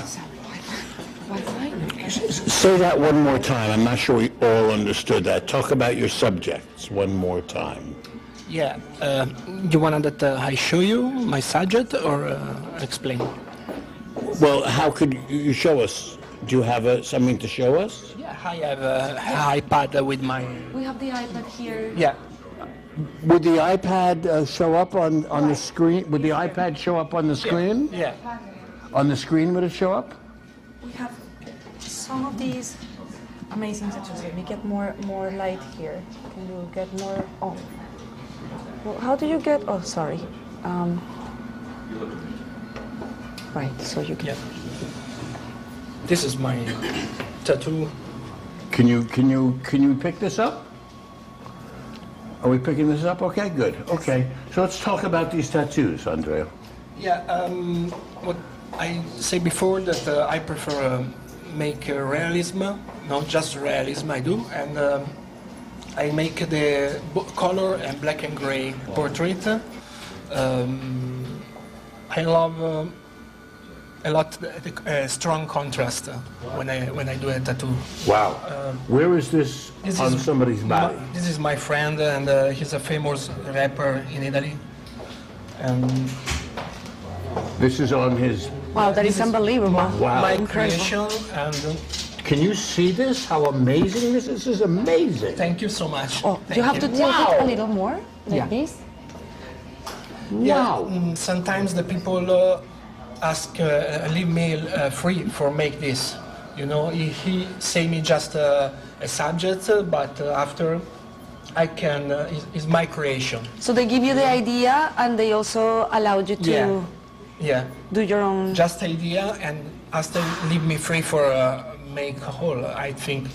How long did it take you to make this tattoo? About 16 hours is in 3 sessions, yeah. 3 sessions. Yeah, yeah. It's long. This It's is very elaborated, very detailed. extraordinary. I love tridimensional tattoo, and not just. I love try a good position for this. I think that is very important. Try a good position for make a three-dimensional tattoo. You know. Let's show something else. Wow. Can you see this? This is extraordinary. So this one is a little bit more Paul Booth-like. Yeah, yeah, yeah. For me, as an inspiration, Paul Booth, when I was younger, I try a lot of inspiration from him, yeah. When as a did you master. first meet Paul? Sorry? When did you first meet Paul? Okay, Paul, I know when I really young, his name, but him don't know me, you know. But I know Paul in Australia about 6 years ago. Because we make a seminar together in Australia, and finally I meet him. I know So Paul. you knew of him, his reputation, but you didn't meet him till only 6 years ago, when you were already a famous artist yourself. Yeah. Yeah. Yeah. Wow. Andrea, I would like to ask you if you have a preference for color or black and gray. I think I don't want to focalize my work just in one way, you know. Right. I prefer make both. Both are good. Yeah. Black and gray and color, all. Yeah, I Good. prefer. And this is on neck knee, and I take about 10 hours for make this. It's Wow. not simple neck knee Right, to make right. a tattoo on neck knee. It's been Yeah. so painful there. And Oh, wow, this is a chest. This is another piece that I love. this is Chest piece. somebody's chest. Right. Chest piece. It's extraordinary. It's my creation. This. It's Now, amazing how this you do the hands, huh? Oh, thank you. Hands are very Thank impressive. you so much. Thank you. And the person who you did this for, what did they tell you they wanted? No, he don't tell me before. He don't tell you leave me. anything? No, he leave me. He wanna just a piece from me. He don't wanna. He don't say nothing before. Just this is the position. Okay, go. So you get a lot of Yeah. freedom. Yeah, I think that for make a very good work is important the relationship with your clients. You know, I think that is very important that respect your work and live freedom for make a tattoo. And what brings you to New York? You're working here at Paul's studio Yeah, As a guest artist. as a guest artist, yeah. it's really it's an honor for me stay here. Yeah, it's one of the best studio in the world. Yeah. It's the second time that you visit us. Tours. Oh, the third time. Yeah, right, yeah. right. And so the people who come to you here are people from America, from the U.S., who know about you and make an appointment to see you? Is that what has happened? From US and the last time from Canada, depends. Yeah, but usually from US. And tell me, so they write... I remember that every time that I come here, I make a tattoo a lot Italian guys. I don't know why. Italians who live here. Italians who Right, live right. here. So you, and so how they write you an email and you tell them, oh, I'll be in New York. Yeah. Or sometimes write to the shop. To the right. Yeah. To the Depends. studio. They Right. write, yeah. So you make the announcement that you're going to be in New York, and then they start just making their appointment. Yeah. So How long are you here? 1 week, and tomorrow I leave and go to Bahamas tattoo show. Yeah. A tattoo show. Wow. Yeah. Do you travel around the world for tattoo shows? Yeah, I love it because I try a lot of inspiration when I traveling. You try a lot of experimentate? Inspiration. Inspiration. Inspiration. Inspires, You get a lot of inspiration. Yeah, Right. yeah. When you travel, you see different things, Exactly. different artists. Exactly. Sorry. No. Wow. Wow. Talk about this one. This is another. Is this another- like a... No. It's Here? No. in the leg. Oh, in the leg. Yeah, in the leg, and it's all black and gray, but I love strong highlights. Yes. You know, with the white, and it's my creation. He let me free for this, but I don't like just one subject. I prefer a composition. You know. Right. Does this tell a story, or is this just a it's composition? It's just from my mind. You know. So I have another question. When you look at this, are you remembering the person? Absolutely. You remember the Yeah. face of the person? Exactly. You remember? Yeah. Do you remember the experience of putting it on? Absolutely. Yeah. I remember the people that sometimes is my friend. You know, after the tattoo, become my friend. Yeah. Well, there's a piece of you with him Right. till he dies. Forever. Yeah. Yeah. This is not. You didn't make a painting that he has on his wall. You made a painting that he has on his body. Right. Yeah, Forever. Yeah. Is this? I think that is the same painting and tattoos. Yes. You know, when you are an artist, it's the same. It changes just the support when you do it. Absolutely. Yeah. But the difference is, you can take a painting. You can take this painting down and never look And at take it, No. right. Here, You have to see it all the he has it with him forever. Forever. It's profound It's not forever. It's forever, but just for a life. for a life. Because the painting remains That's true. eternal. The painting There's no- remains after. That's Yeah. a very good point. Right. It's a Well, beautiful. they say that there is is going to be a solution for that. That you can keep the skin, but Yeah. it's a little scary. There. Wow, look at that hand. Yeah. You are amazing. Thank you so You much. are amazing. I have never Yes, you seen are. anything like this. Thank you. Yes, incredible. The detail, the... It's really hard. Tell us Feeling again your name. expression. Say your name again for the people. Yeah, say your name. My name? Your name again for everybody here. Okay, I'm Andrea Afferni from Italy. Say Andrea Afferni. It's difficult. Yeah, Afferni. Yeah. Afferni. From Milan. Are you from Milan? Yeah. You were Yeah. born and raised in Milan. Yeah. And you work in Milan, all over the world. All you over work. the world, but my home studio is in Milan. Yeah. Yeah, it's a great city, Milan. I was just there 6 months ago. I prefer New York. You do? So do I. Well, why don't you come? But Why don't you come? we love Italy so much, right? The food is great in Milan. The food Yeah, is. the food is good. Yeah, absolutely. But well, you can come and stay in New York whenever you want. Thank you so much. Thank you. So shall we look at one or two more? I want to show you a couple Yeah. more tattoos. Wow, look at those. This is the story of Family. her family, with two guys and yeah, And a kid, yeah. and a kid. Very nice. Thank you. This is a Oh, wow. very big piece. This is a big one, huh? 50 hour. for the- 50 hours, 50, yeah. right. A lot, Yeah, look at a the lot of detail work. Yeah, on that. this is That's hard at amazing. work. It's not fresh. Hard. It's healed. Healed. Healed. Healed, yeah. Not fresh. It's Not healed fresh, already. yeah. So, wow, that is amazing. Say some more. Fantastic. Yeah. And so you had some kitties somewhere there.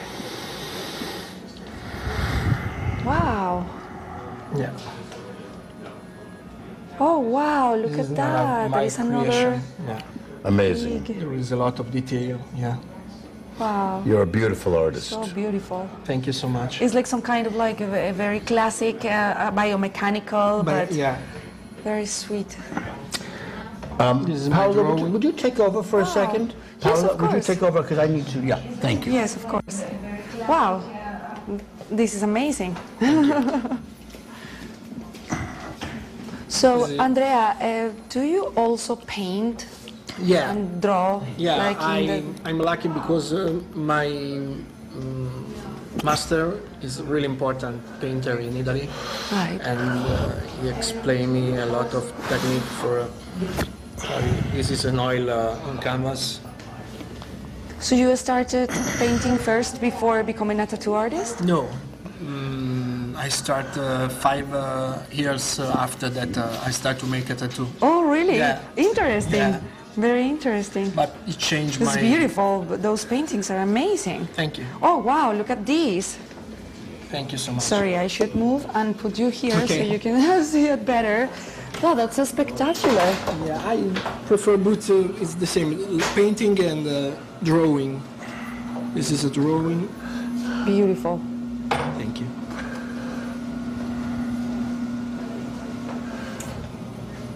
Oh, wow, the detail is absolutely spectacular. Thank you. So, do you find that people ask for different tattoos? Like, for example, they ask for different things from Italy to New York. You see a big difference? I think that here the people leave me free. It's more simple. Try some customer that live free Right. when you make a tattoo. In Italy, it's little bit difficult. More complicated. Yeah, They are I- more demanding. Or Yeah, I like- prefer the customer here. Yeah, Oh, wow, absolutely. interesting. Yeah, That's very interesting. So, For the part of the body is very hard to try something in Italy that, for example, make a head, on the hand. Here is, I think that is more simple. right. That is absolutely beautiful. Thank you so much. So this is the second time that you are with us for Halloween. Yeah, This is this a special date for I you? love stay here for Halloween. It's amazing. It's Yeah. perfect. It's perfect. nice. Thank you so much, Andrea. Thank you. Thank you. Thank you. Thanks a lot. I hope you follow Andrea in his Instagram. He has many beautiful tattoos all the time happening, and he travels a lot. So maybe you are lucky enough to catch up with him in some tattoo convention and get a piece from him. Thank you so much. Thank you. And ciao Italia! Ciao ragazzi. So we want to go see and explore what is happening with Mr. Paul right now. Where is he? Oh, there is Chris. I want to introduce Chris. My goodness. So you already met Jason. I am again Paola Duran. I am very, very happy to be here with you today. Thank you so much for accompanying us in this amazing adventure to be inside the womb, the crazy creative space of Mr. Paul Booth. And, well, Mr. Paul, would you like to introduce Chris? Yeah. This is my client, Chris Sins, who talked me into tattooing her face. Right. It wasn't easy, I'll say, but it's been one of my favorite projects for many years. I've been slowly transforming her into some kind of alien creature, or doing my part anyway. Next come the body mods, the implants, right? And yeah, Right. so. So, Chris, how did you get into Paul's chair? It was actually quite hard and long. I want to go to Paul for... That's what all the girls say. Excuse me. I'm here. Oh yeah, earmuffs. The doctor is listening. I've been wanting to go to Paul for well over 10 years. I saw his art in all the tattoo magazines and it stood out. Viewing? It wasn't the same shit you saw on the shelves, And I like that it was all freehand and, it wasn't some flash picked off the wall. So after emailing him several times and not getting any response, I kind of gave up and I started just getting covered anyway by other artists. And a year or two ago, he was doing a guest spot in LA when I happened to be out there visiting friends. So I shot him an email and he hit me back almost right away. I was like, fuck yes. So it was destiny. That's fantastic. That's fantastic. It has created quite of a stir in Instagram and everywhere. Because a lot of people go like, wow, such a gorgeous face. Why would she tattoo her face, But I think it's more the people that have been admiring the work, how beautiful it looks with your face, and how unique it is. You know, like there's nothing like that. Right. So And that's the thing with Paul, you know. I mean, you're not going to have the same thing on two different people. It's just, right. That is a good thing. Yes. Fantastic. So Mr. Paul is going to be working a little bit today with you. Today or tomorrow, yes. Tomorrow he's going to finish your chest. Well, not finish it, but... Oh, he's going to start it. He's going to It start will never the be chest. finished. Right. Excellent. So looking forward to it. Thank you so much, Chris. I want to take a look real quick at your face, how it healed up. And I want to extend the white lines farther. Yeah. And they'll be subtle, but they'll look good up close. The white you know? needs to be subtle. Well, white is subtle against skin, where black wouldn't be, you know. But we've done enough black now, it's extending the white off of the black, you know. I think maybe darker, like just around the eye, kind of like Yeah, shadow out the that cheekbone. sketch that I made, did you like what I did with the eye? Yeah. So where it's darker, you know, and Yes. kind of coming up? Yeah, I like okay, it. Yeah, keep so going. we're going to do that, and then the white lines, well, the white lines coming halfway, you know, like down the bridge of your nose, like a topographical This is map, absolutely you know? unbelievable. All the detail is so delicate and Got a few beautiful. touch-ups too, and I want to get closer to your eye. Yeah. So we're gonna probably do the Q-tip thing again, and but we'll make it quick. But it has to be right, you know. And then you want your lips done too, right? Yeah. So, all right, all right. I'm gonna continue on Jason, and when we reach a finishing point, hopefully we can get to work on your face. Excellent. All right. Excellent. So, Mr. Paul, how are you doing? I'm doing good. I'm ready to rock this. We got the outline done. Excellent. Now I can zone out and just do my thing. Excellent. Okay, excuse me.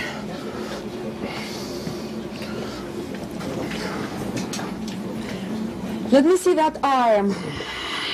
Oh my goodness, Jason, that's gonna be amazing. Yeah, I think so. Wow. It's pretty great. That's the skeleton Yeah. of the I was tattoo. telling Chris before, it's strange how, like, when the tattoo is happening, you're just like, oh, that hurts so much. But now it's at this point where it's just kind of like a Start to ache, see something. and I like the ache. Like, the ache is Oh, okay. you Like, are I'm masochist. I'm You're totally crazy fine with the ache. masochist. It's great. The initial pain, that's the only problem. Yeah, Right. it's getting through it. But the reward is so much better, you know? When you're all Right. done and the pain is gone, you've Yeah. endured it, you feel, you know, a little empowered, I guess. I agree. Right. Killer. Oh, it's It's how beautiful. fast that went from that marker drawing to this. To this, Pretty right. amazing. Yeah, that's a good thing that he's very fast, so Yeah, it would not be as painful. yeah.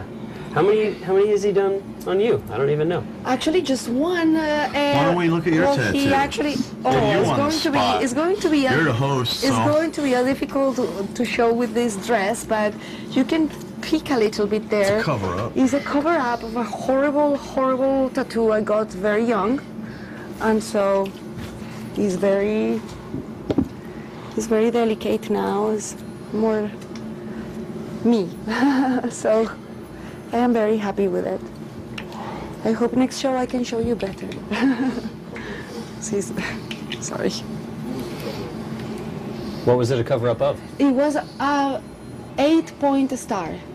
Very solid black, horrible, horrible star. Wow, and it has So- all that like that He depth over the. he managed to make it into a spiral, and it's amazing what he did. It's just fantastic. Yeah, Yeah. it's the best Completely for a different. reason.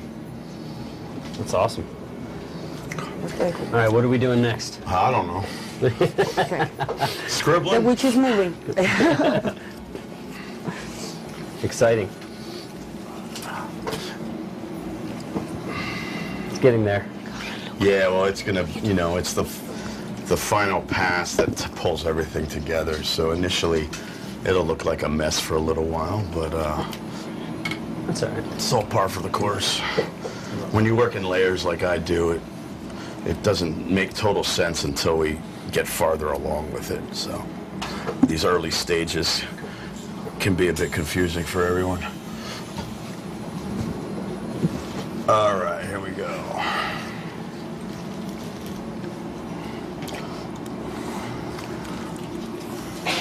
Okay, Paul. Let's turn the pain from 7 to 9 now.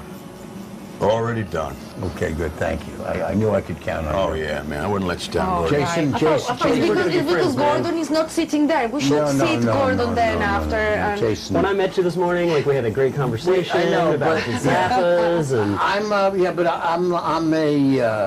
was lying. I was pretending to be a nice person. You know, you see the makeup transformed him. he was pretending to be a nice person. The pretty face fooled you. Yeah, you got me. You got me. All right, well. You know, you're a sucker for a pretty face. I can tell. That's This very is true. a Paul Booth face. That's very true. So now, no. I'm better. You know, I just like watching other people suffer. For me, I know, isn't it great? I know. It's all right. Yeah. Schadenfreude, that's the key word. I'm here now, so I'm in. I can handle it. Yeah. I've had worse. No, I mean, really? No. Yeah. Damn it! I'm not your worst, huh? No. All right, we'll see about that. That's not true. That's not true. That was, I misspoke. I'm sorry. So I want to get back to this, the nature of this work. For you, Jason, you were saying it's just, it's an image, right? Well, but the image is actually a profound one. I don't want to get too highfalutin about it, but... I mean, I want work from Paul primarily because he's a phenomenal artist, and I'm, of course, I love his art, and I want to celebrate his art, and being able to take a piece of his art with me is a unbelievably special thing. So that in and of itself, it's just an image for that. But the larger meaning behind it, no, I mean, it is, it's something that I think when he and I were just talking back and forth about the things that I liked, he very quickly kind of honed in on some things that we had.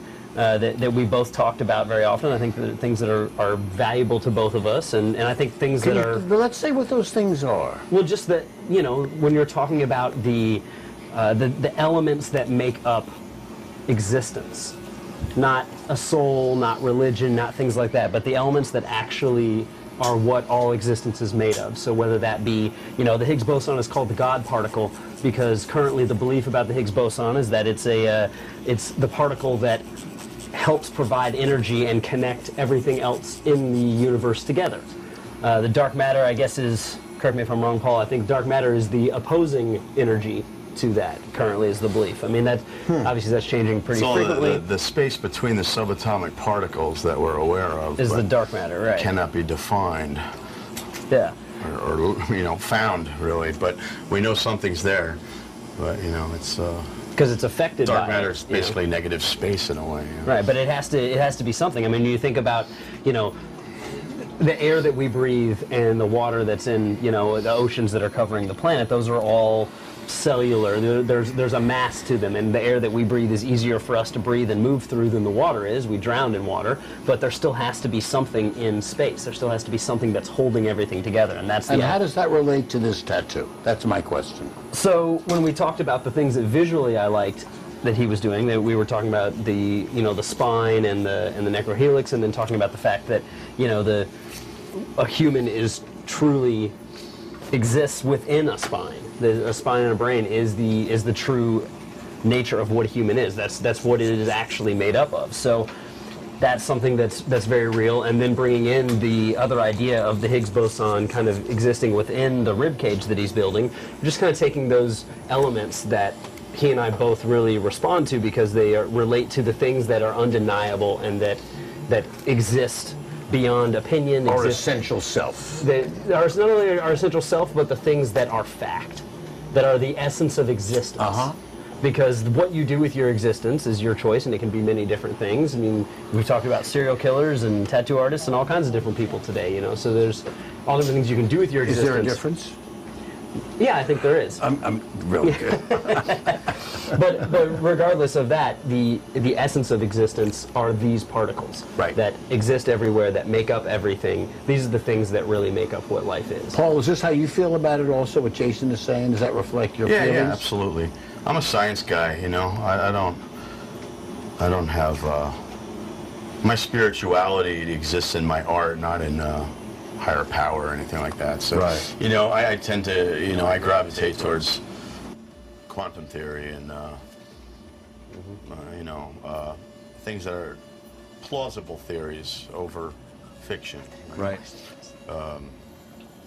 obviously, it's going to be a long time before we really know any truths, but,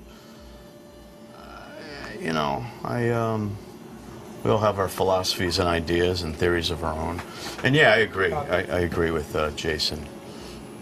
I mean, and an exciting part of it too is that we are learning every day, and a lot of these things that, you know, particle physicists are learning and developing, the theories that they're working on are what define our existence and the world that we're in, and they've discovered things even in our lifetime that changed the way that we understood the world around us, which is a very profound thing. And those are things that, again, going back to the idea that they are not in any way related to opinion or someone else's interpretation of something. They are fact. They exist, and that's what we are. Right.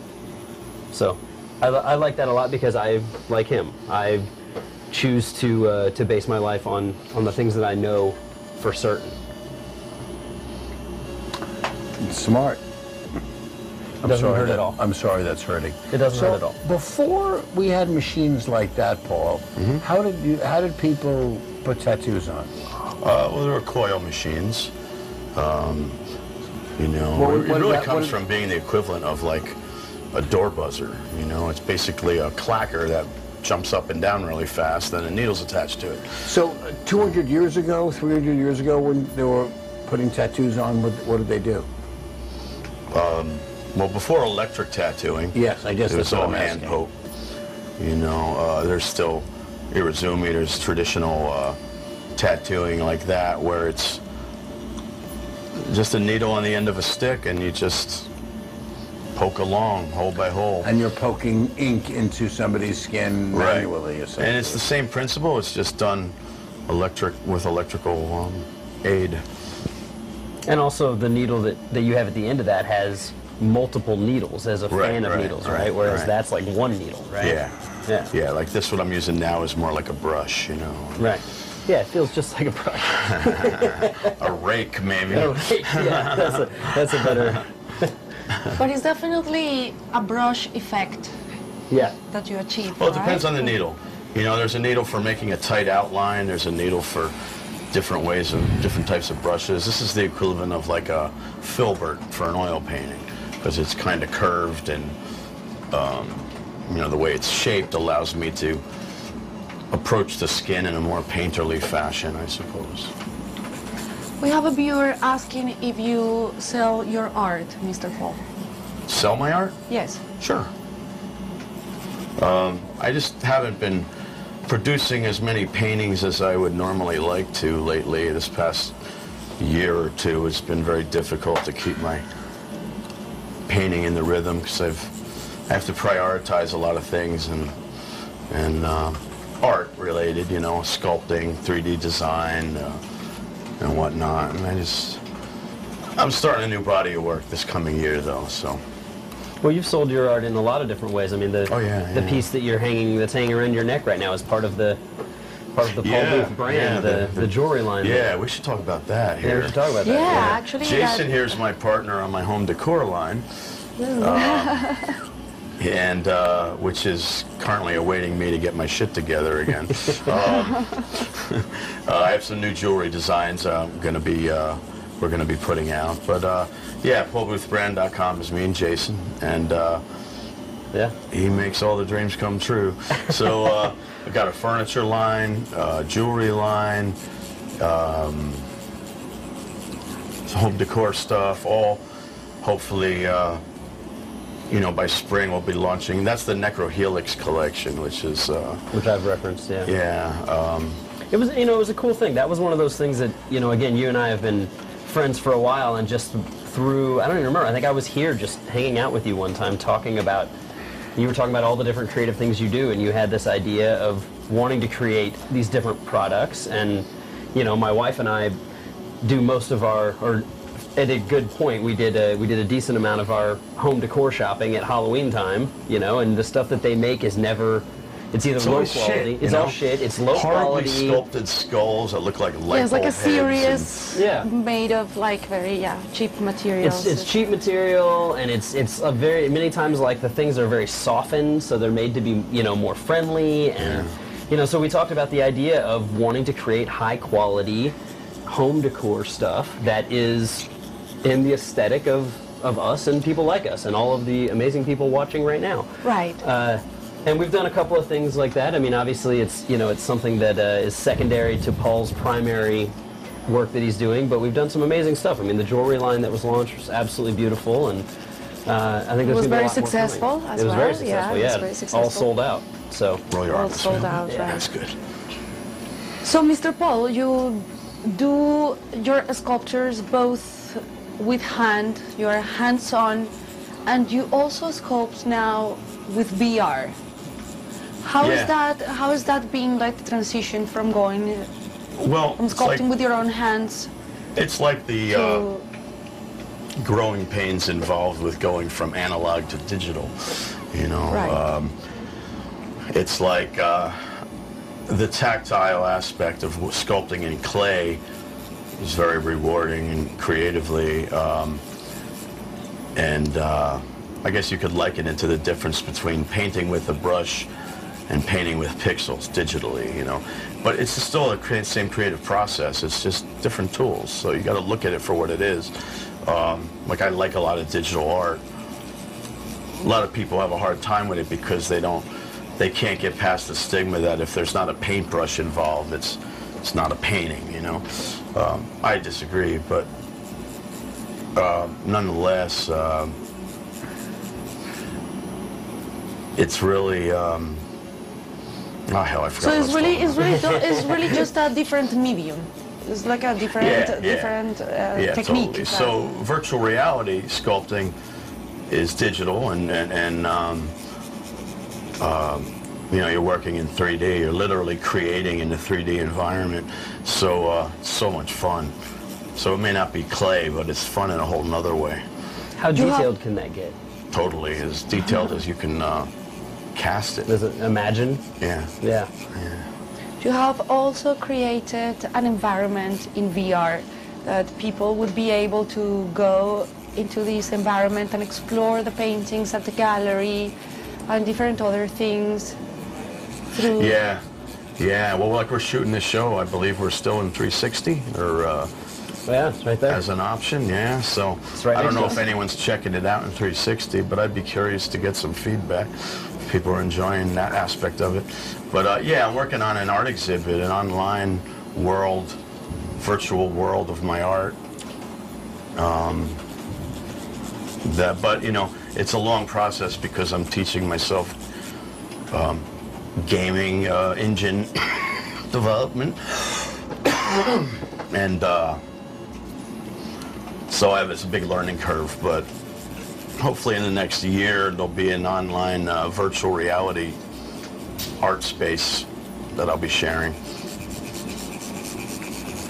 with all aspects of my art involved, painting, everything. Music. Sorry. Ah. Too many cigarettes.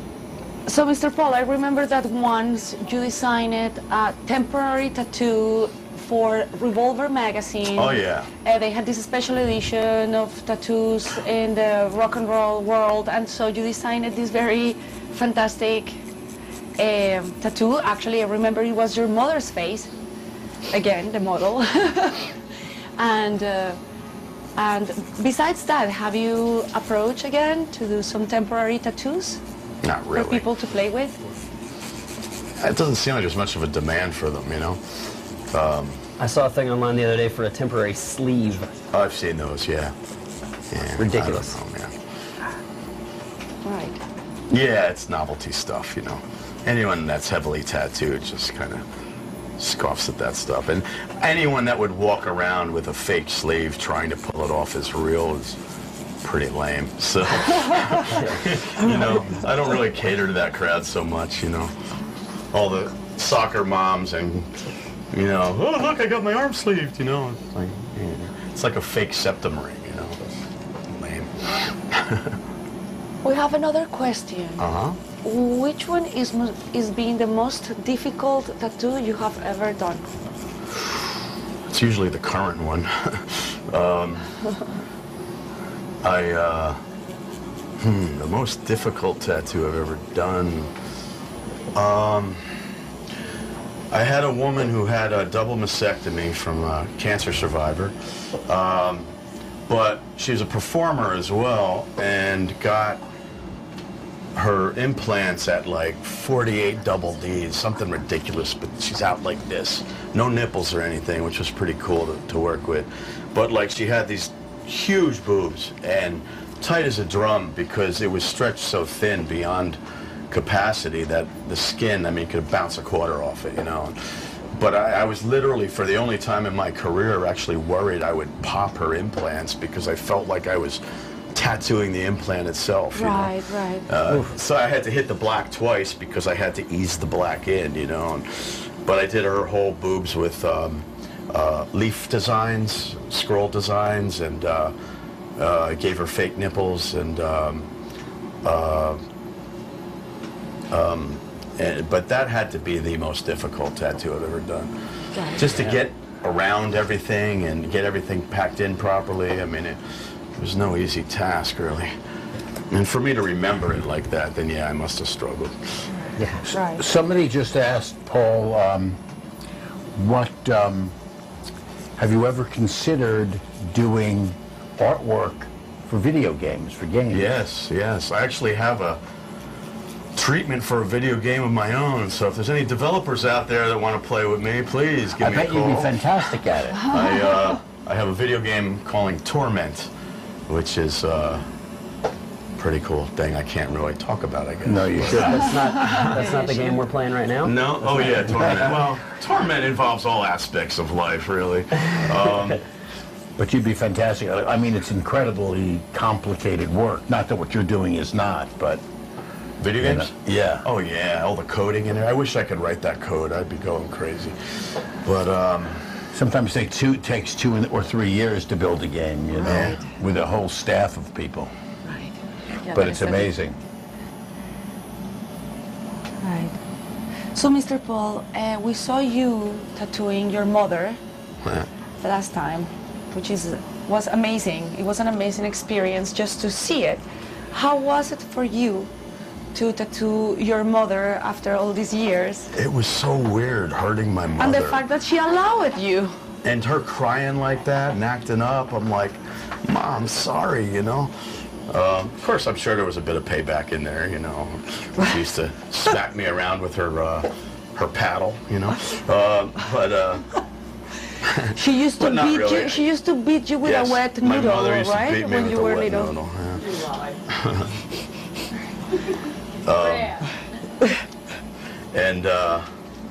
but it was difficult for me because you don't want to hurt your mother, you know. Right. And you're the one causing the pain. You're solely responsible, you know. So it was weird like that. Is it special for you that you have tattooed both your mother and your daughter? Yeah, totally. I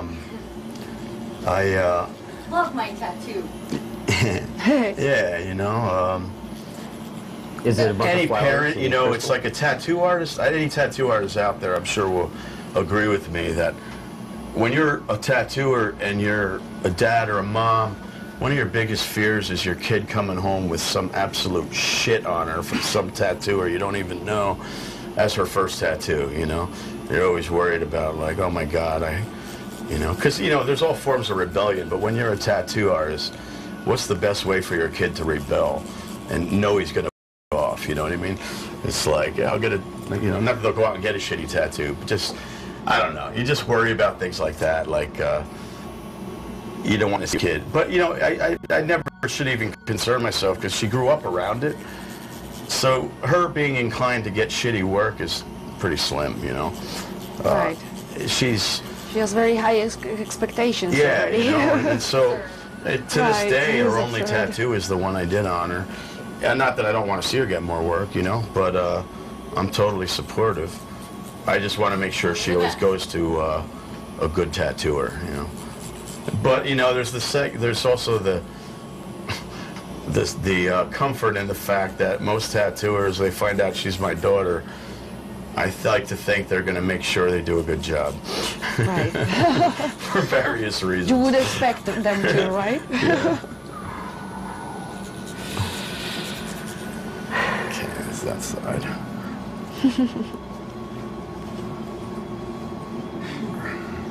So, many people have just turned in, Jason, turned on, so just checking in with you. So is this your first Paul Booth tattoo? It is. Now I have a question then. You've been friends with Paul for a while. I mean, you guys are good friends and collaborators and partners. And why is this the first time you've gotten a booth? Well, I mean, first of all, he's a very busy man. There are a lot of other people that want and deserve and need tattoos from him. So, that's been a big part of it. And secondarily, I don't know, we haven't ever really talked about. I don't think I knew what I wanted, so we haven't talked about. What it's always would been be on the back burner kind of thing, It's like you talked about we knew it. we were going to do something, but sometime, right? Exactly. That makes sense, right? That makes sense. Yeah, when he and I are, if we're hanging out, we're just hanging out. It's like, if your best friend makes shoes, you don't show up and go, hey, make me a pair of shoes. So when you go out and hang out with Paul, what do you do? Like, do you go to bars? Do you go to hear music? Do you just hang out here? Considering I don't go out a lot, Paul's got a nice liquor stash here, so if it wasn't so early in the afternoon, I'd be opening up some eye on that tequila over there. I mean, we hang out here. Every once in a while, I'll see him backstage at a show. I guess a rock probably, show, you mean? Yeah, probably last time I saw you was at Slayer. Probably last time. Slayer. But so I'll see him out occasionally there, or come here, because obviously the gallery does openings every month. So I don't make it to all of them, but I try and come to several of them and hang out. Have a nice party here afterwards, after the openings. Yeah, and there's a lot of stuff. A lot of artists they show here that my wife and I are big fans of, and so we come to see that stuff and look at it and talk about how we can't afford it, but maybe someday we will. Right. Right. Yeah. So that's I don't know. I feel fortunate to be able to have a piece being done by. Oh my God! Honestly. Yeah. You're the envy of thousands. Oh, Right now. I don't know. But right now, you're the envy of nobody. It's all good. Right. It's all good. great. Yeah. Oh, I can feel that in my teeth. I'm sorry. You're very brave, sorry. Jason. Sorry, thank you. Thank you. Sorry, I'm You don't have to lie to me. No, you are brave. I mean, I wouldn't, Yeah, it's not. Now you gotta, that's part of life, though. You have to experience things to get what you want. Nothing is easy. So if you want something that looks that beautiful, Nothing is free. Comes with some pain. I know. Why is that so? Nothing's free. Nothing is free. I want to say hello Life is to a Argentina and cocksucker. Ecuador. Oh, really? Yeah, we have many people saying hello from Ecuador and Argentina, and so hello South America. Why don't you talk to them in Spanish for a second? Sí. Well, I can speak in Spanish for a second. Do it. Hola, hello, otra vez, soy Paola y estoy aquí mostrándoles el mundo de Mr. Paul Booth, que es un genio fantástico de nuestro tiempo. chimichanga la puta. Sí, y habla encima mío, así que es más difícil. Yeah, right, that's Spanish, right? Marica, no. Oh my God. Oops. Yeah, the wrist is fun. Oh my God. Yeah. It's like taking a plastic serrated knife and We got a question. Yeah, that's how it feels. Mr. Paul, yeah. how do you feel that people tattoo your style so much? That people kind of copy your style and... Well, for me, it's flattering as the artist. I mean, I love to see people take my work into another direction of their own, and the fact that it inspires them to, do it is great. It's Well, big I have a compliment. piggyback question on that. He said that you are the Sailor Jerry of this time. Oh. Wow. Yeah, I'm old. That is a compliment. But what about forgeries? I mean, there is forgeries in the art world. Are there forgeries in the tattoo world? Sure. Well, yeah, you get assholes like stealing pictures and claiming it's their work. You'll see that on Instagram sometimes. So it's not so much forgeries, it's false claims, I guess. Right. Well, someone can walk around saying their tattoo is a Paul Booth when it's not. Right. It had yeah, happened, right? I've seen plenty of that. It had You've seen happened. plenty of that?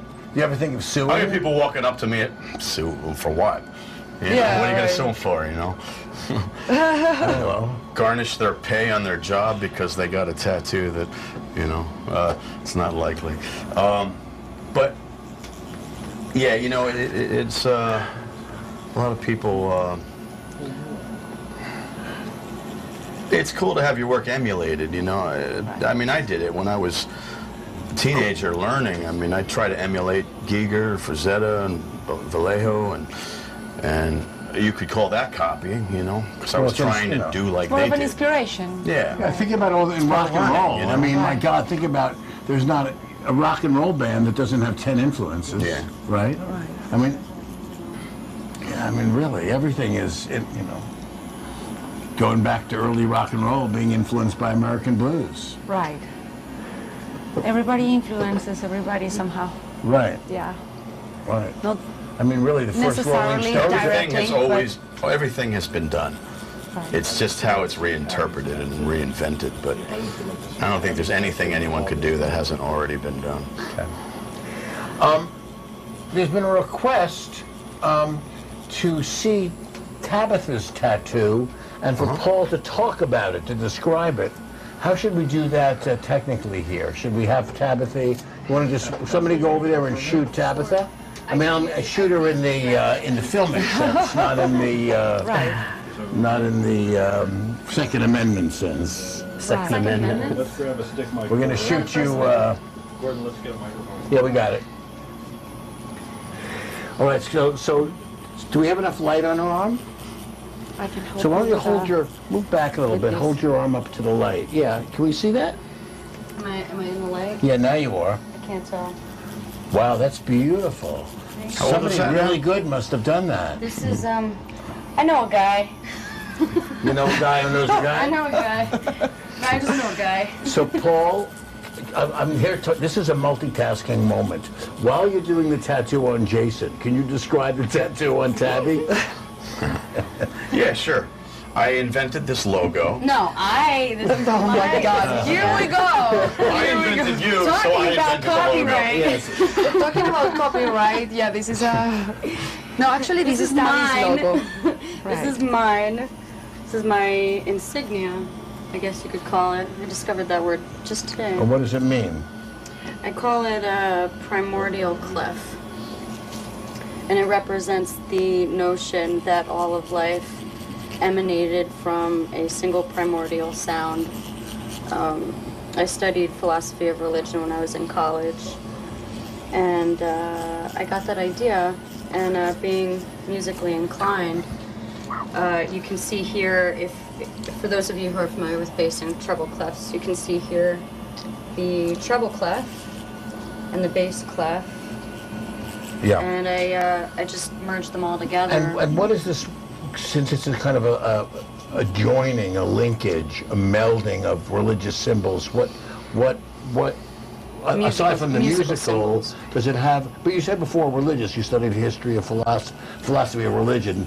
How does this capture, does it capture anything about your philosophy, studying religions of the world? Well, yeah, Ecumenically. I definitely, they're talking about the Higgs boson, and, you know, it's a little bit physics, it's a little bit philosophy, it's... Talk about it. A little bit country. and it's a little bit country.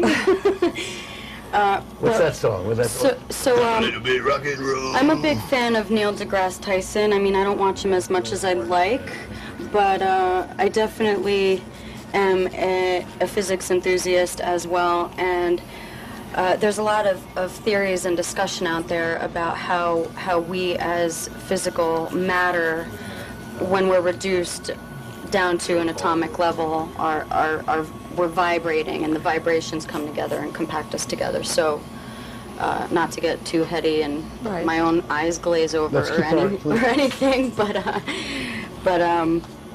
yeah, that's pretty much, you know, that's pretty much the gist of it. So it's a metaphor, you know.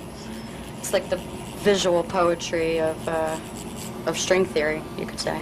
And so you were quite specific in your request for your dad. Do you agree with that, Paul, that she told you what she wanted, or do you have a different memory of this experience?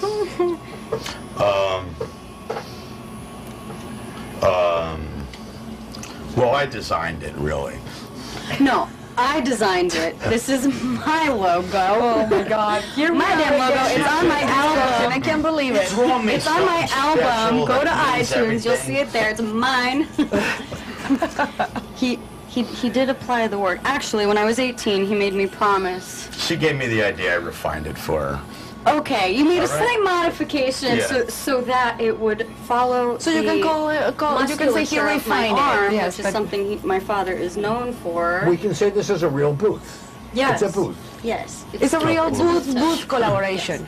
It's not a demon, but it has the The signature style and the mental feeling depth and to the concept. Right. And then the signature style. You see the gray wash there. The fade on the edges. And that's what?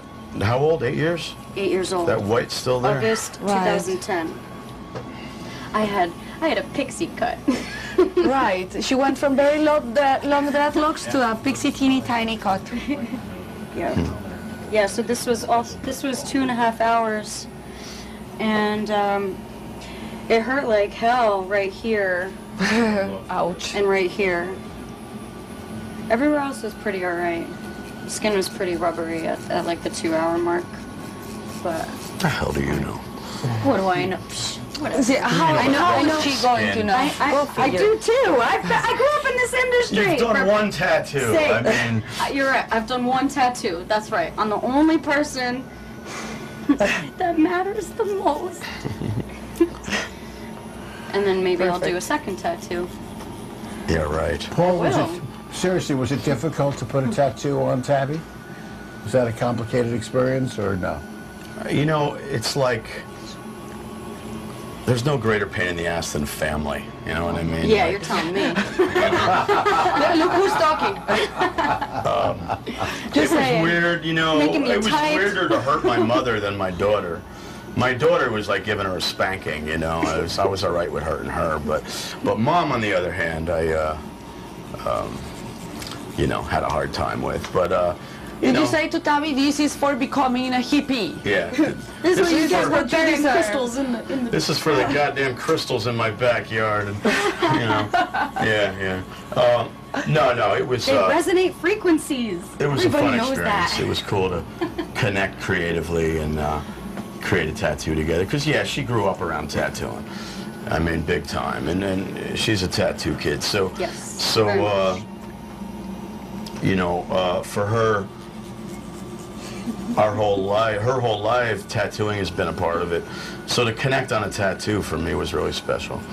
Really Super special. good time with that. Super, super special.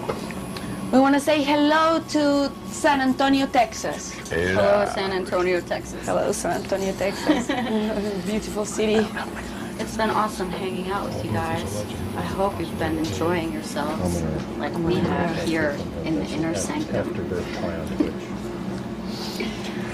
Somebody asks on Twitch, Paul, it says Paul Booth is a legend. Can a commoner, I guess like this person who's asking on Twitch, can a commoner like this person get a tattoo from you? Yes, of course. Afterbirth, what was it? Pie. Afterbirth Pie is the person's handle. Wow, How does that? Sounds like we're gonna keep Can you? I don't know if you want to say out loud how somebody might contact you and get a tattoo from you. Would you say that? Booth at lastrights.tv. Booth at lastrights.tv. Yeah. And they can make a request, right? Yeah. And they get in the database, and when I find time, I call people off the list. You know, Paul has got some a 3 or 4 year waiting list sometimes, but sometimes the things It also happen. depends, right, and it also depends on the local people and the people that have to travel here to Yeah. Right, yeah, get to people their all appointments. around So the we world. Exactly. usually I he tattoo accommodates. plenty of normal people. It's not just celebrities and rock stars. And Like Jason. right. Yeah, and things happen. People drop out, so someone Right. who's on the waiting list And it's might difficult get to in. schedule everybody, especially when they are out of the city. So there are many possibilities to get your Sorry. ass in this chair, right? Sorry? I'm sorry. There are all kinds of ways to have the opportunity to be tattooed by Paul, but the first step is to write to Paul, write to his email and. Booth at lastrights.tv. Booth at Last Rights. Rights is R-I-T-E. RITES. .tv and Spoken and live Yeah. by the Joker. So we have our viewers asking for Chris. We're going to go back to Chris very soon. We're so happy to have her here. And they say that it's fascinating your commitment to the tattoo art and that they love how you look. Should we talk to Chris? I'll take a microphone and we'll talk to Chris. Where's that? I'm gonna, Chris. Is there a light back here? I'm gonna, Chris, you and I are gonna hang out on this couch. How you doing? I'm Good. May I tell you, I'm not gonna be the first one, but I'm going to say this to you, that you're extraordinary looking. You're beautiful, and your eyes are beautiful, and the tattoo on your face is beautiful. I agree. Thank you, Paul. And you, well, you have something to do with it. Yeah. You do. It's your face. Right. It is your face. Thank you. And where are you from? Originally California, Where? Los Angeles.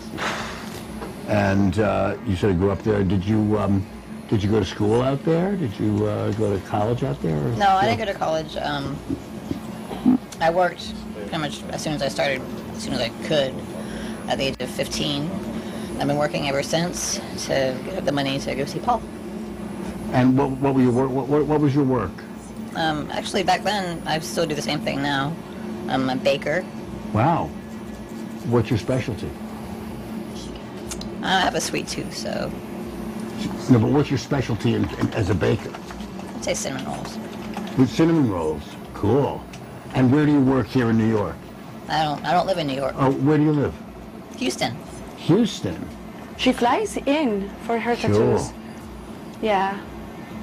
It's very And sweet. what's the bakery you work in Houston? I'd rather not say. You don't want to say? All right, okay, because there's lots of people out there in Houston who want to eat your cinnamon rolls. Yeah, sure they have. Stalker And from they the just don't know it. doorstep, and Yeah. Wow. yeah. And do you, I mean, did you walk on the street and people comment about your tattoo ever? Yeah. I can't walk down the aisle at Walmart without someone taking a picture. Right. So it's, How do you feel about that? I mean, I don't particularly like it, but I know going into it, it's part of the territory, so I'm not going to be an asshole, you know? Yeah. Yeah, you can't. I mean, to have a tattoo as if your tattoo is beautiful, but it's also prominent, and you sort of can't miss it. Right. You're looking at you. Unless someone's not looking at you, you can't miss it. It's gonna have a lot of fun. Do you, I mean, It's gonna take a little while to your friends, are you like, are your friends tattooed, and people, Most of them, yeah. and most people in your world tattooed? Yeah, I mean, I have friends of all walks of life, you know, some don't have any. Yeah. No, I didn't mean it that way. It's like, I'm not tattooed, and most of my friends aren't tattooed, but my son, who is tattooed, most of his friends are. Yeah.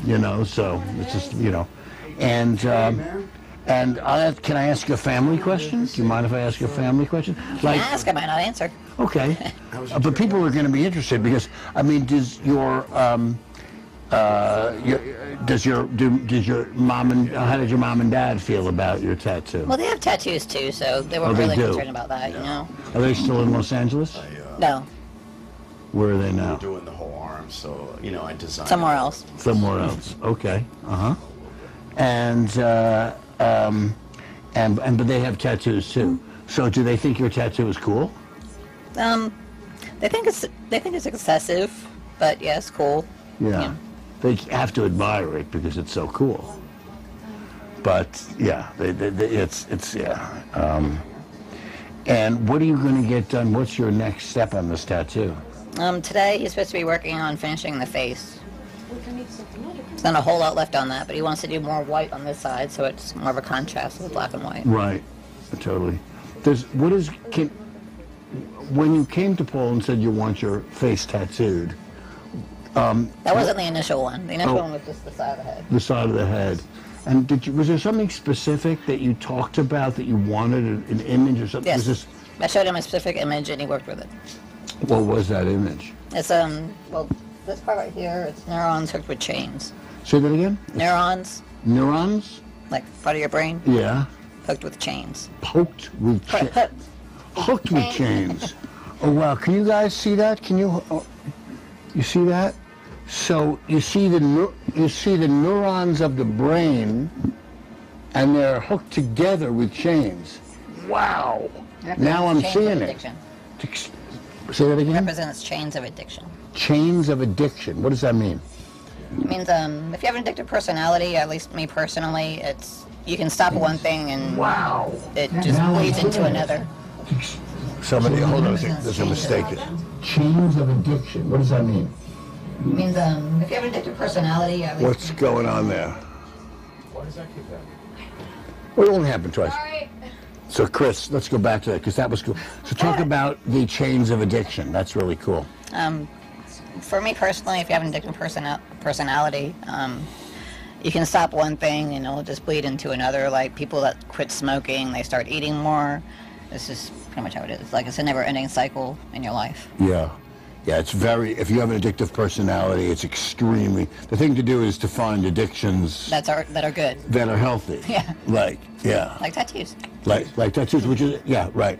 Casey Jones says that it's beautiful, but it's also really hard to take that leap, thinking about doing it herself. What advice would you give and how old is she?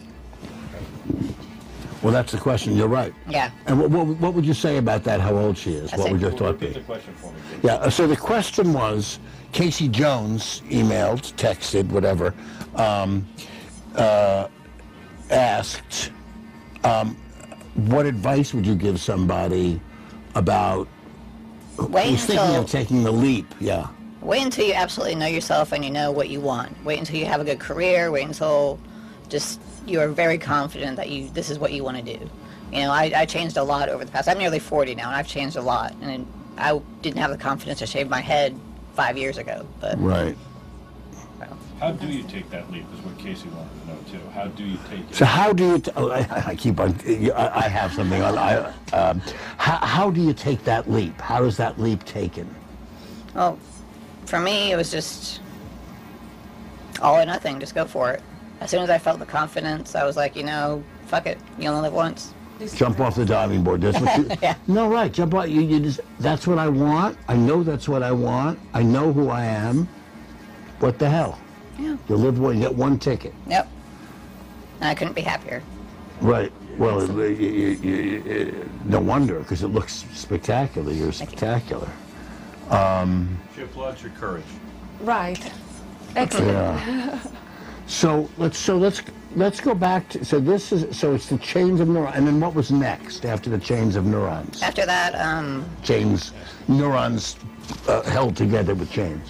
Well, that time I had a mohawk, so I wanted the other side of my head done, and I saw a friend did an image from the movie Event Horizon. That's what this piece is. Uh-huh. So this is the origin of your tattoo. Of that one, As yes. we have so many people asking. Because I'm very much into sci-fi horror stuff, so that's one of my favorite movies. And then I saw that picture, I was like, oh, it's like my eyes lit up. I was like, I want that.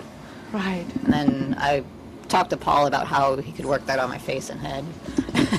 And that was probably very difficult, just because you have a two-dimensional piece of paper to work it. I think he did a very good job. Yes, he did. Can we show that a little bit more? So can you guys see that? Oh, can I get another light? Extraordinary. You want to talk about it a little bit?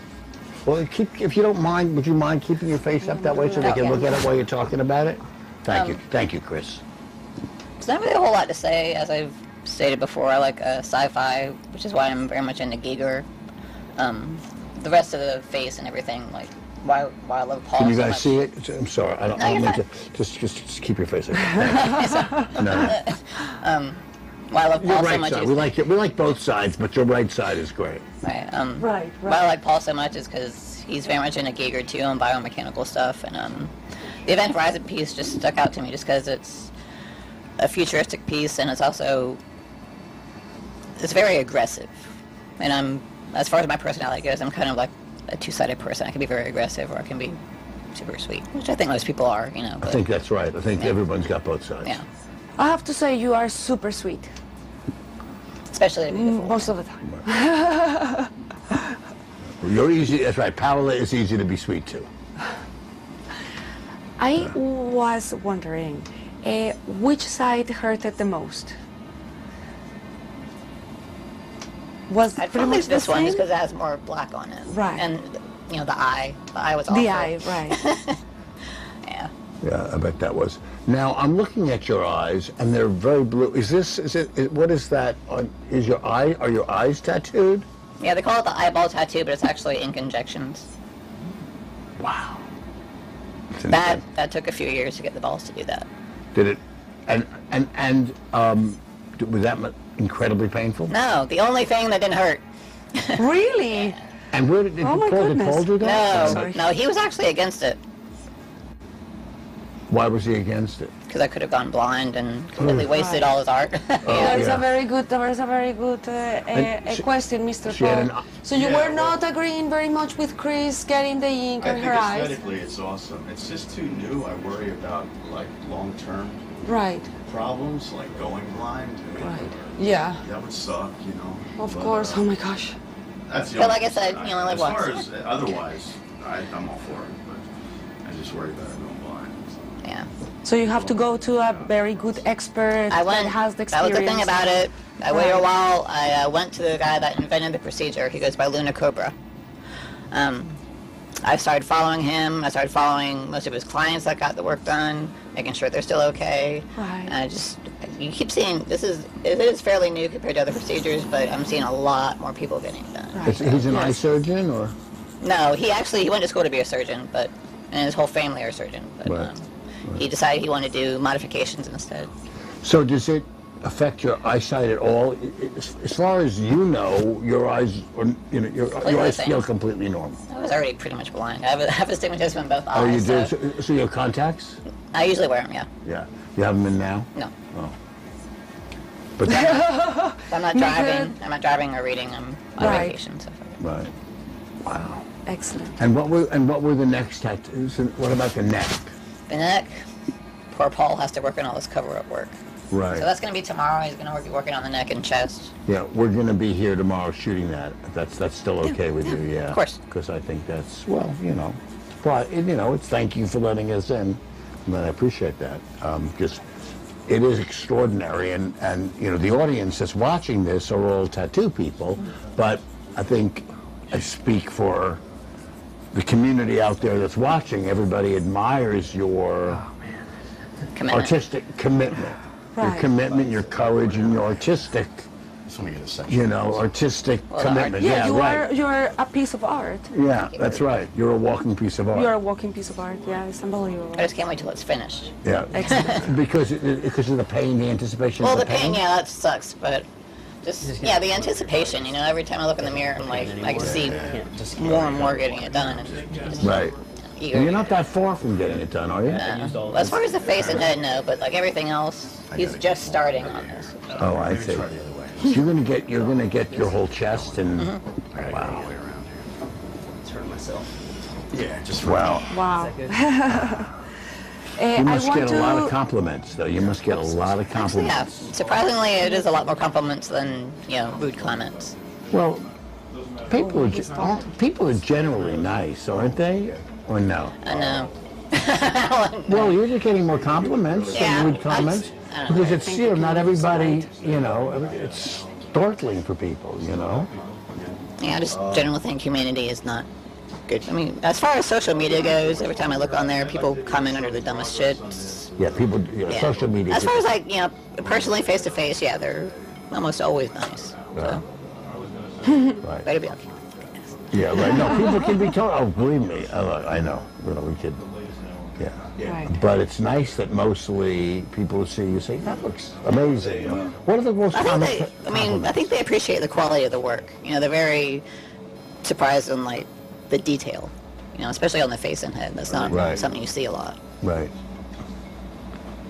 It's beautiful. It is beautiful. I want to shout out for Thank you. Jay Tucker, Thank who we says, on? Mr. Paul, thank you for feeding my family the last 20 years. You are the reason that he became a tattoo artist. So he's giving you thank you, and he says that thank you for feeding my family the last 20 years. It's very sweet. Tattoo. Hello, Jay, and we hope we can have you visiting New York soon.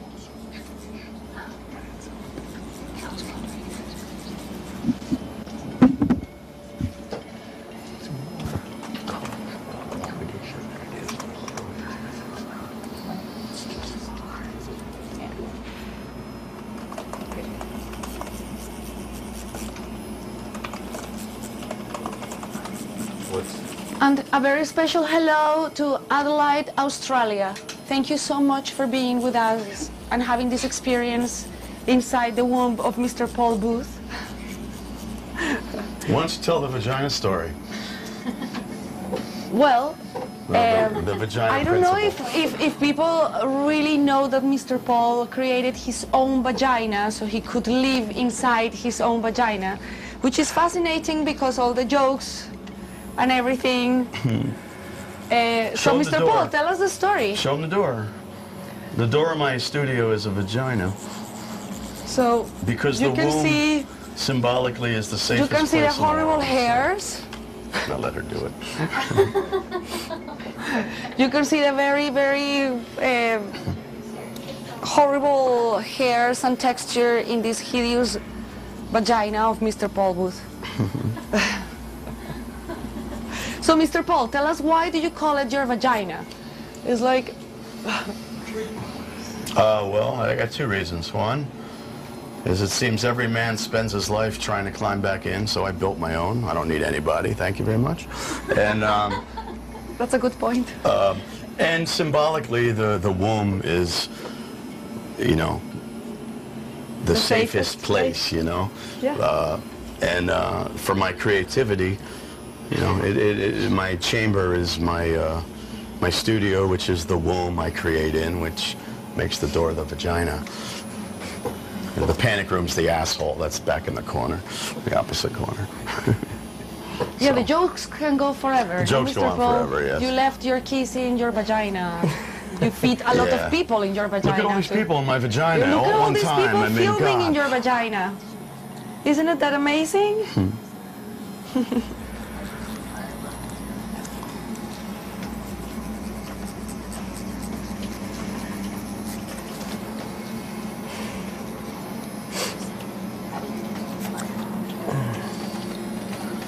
Yeah, I gotta get near the wrist. Sorry. Just this part. I will save the rest for later. Oh my God. Yeah, that is Yeah, baby. The most Oh my horrible God. spot possible, eh? Wow.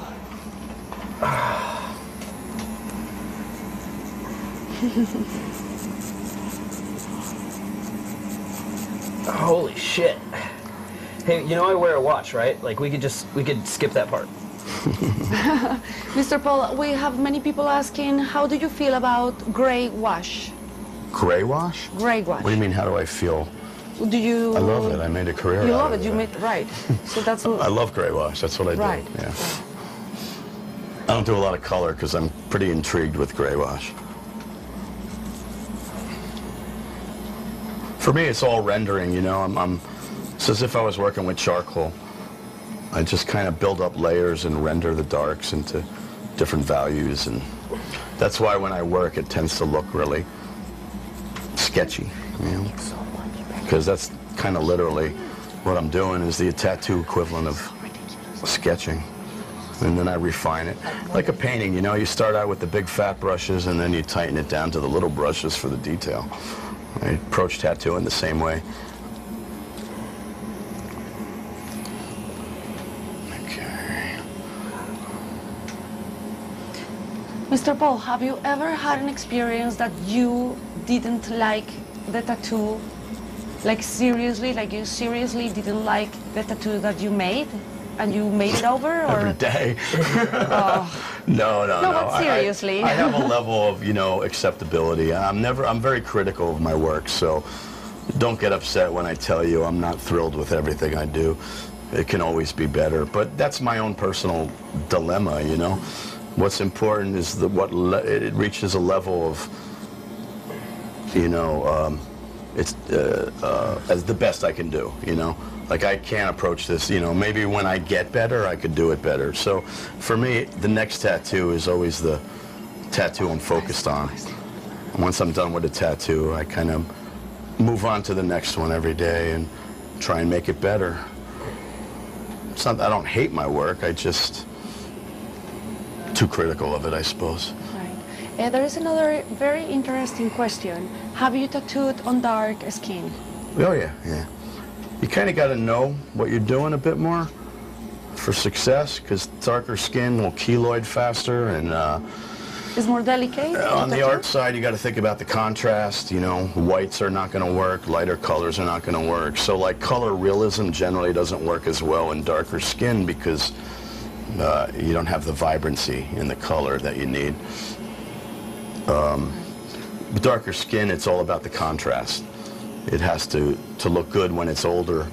Your palette is so limited, the scale of values are limited because your brightest color is the skin color. You know, you don't have the opportunity to put lighter flesh tones over darker ones. You have to work within that spectrum of like skin color and solid black, rather than like paler skin, and you know.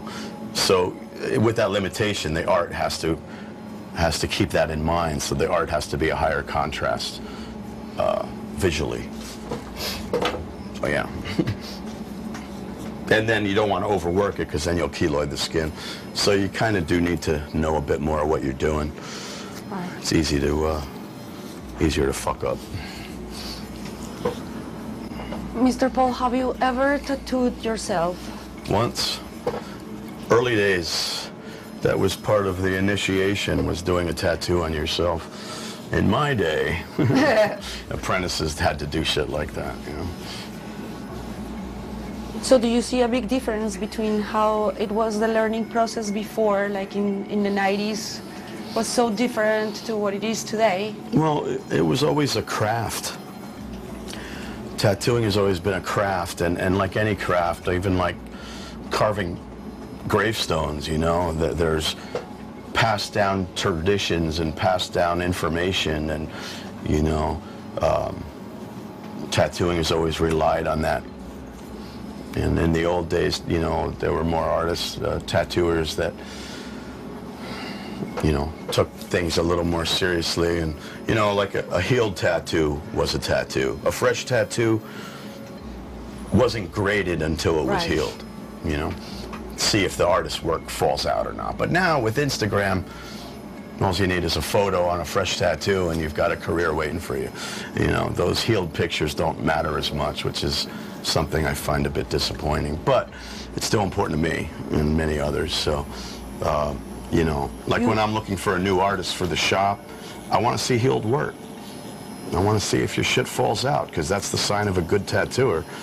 Not the bells and whistles on a fresh tattoo. That doesn't mean much. Public doesn't know the difference, though. You know, they don't know any better. So what they see on Instagram, they think is real, and a lot of times it's not. So there's a lot of misconceptions these days as a result of social media.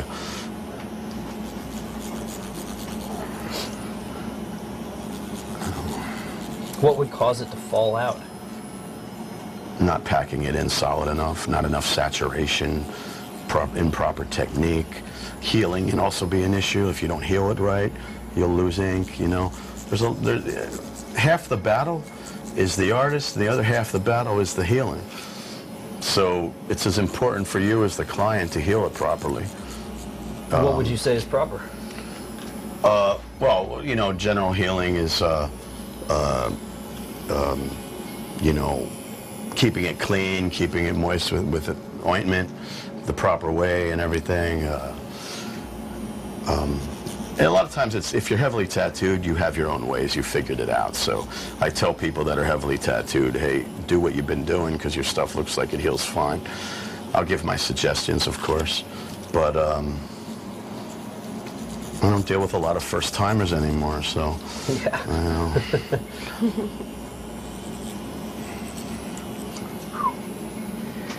So when you interview new artists to come and work for you at Last Rites Tattoo Theater, what are your most important assets that these artists should have?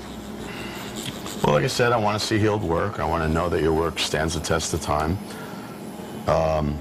because that's what a tattoo is supposed to do. If it's not going to look good in 10 years, it's just not a tattoo to me, you know. Good, I mean like an acceptable 10-year-old tattoo. It's never going to be like it was the first day, but, you know, existing still is a nice thing, you know. Especially these days, tattoo artists are so expensive. You want to spend some Instagram rock star's $5,000 a day rate, you know. You want a tattoo that's going to last more than a year, you know. And so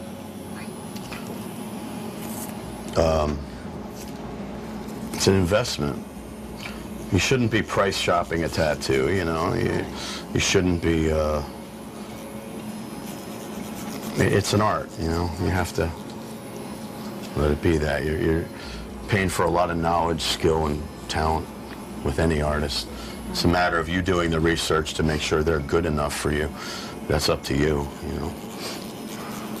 The right style for what you're looking for, that sort of thing.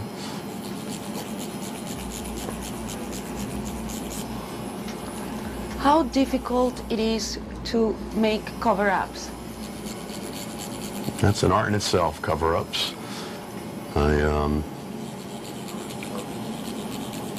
Kind of becoming a lost art with all the laser removal going on and everything. It's becoming less and less artists are capable of doing cover-ups. They never learned in the first place. So, fortunately, I got like Logan Aguilar downstairs is a cover-up master. He does all of our cover-ups for our clients, and a phenomenal job. So I'm happy to have that aspect offered here, you know. Yeah, because sometimes the laser doesn't get to take so much of the ink, especially certain colors.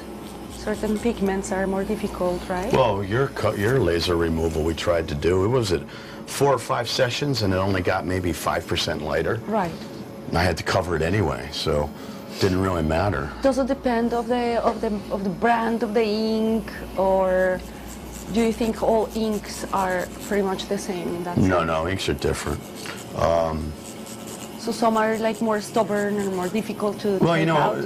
I mean, scientifically, ink are granules, little specks of pigment, and they're floating in a solution until they're embedded in the skin with the needles.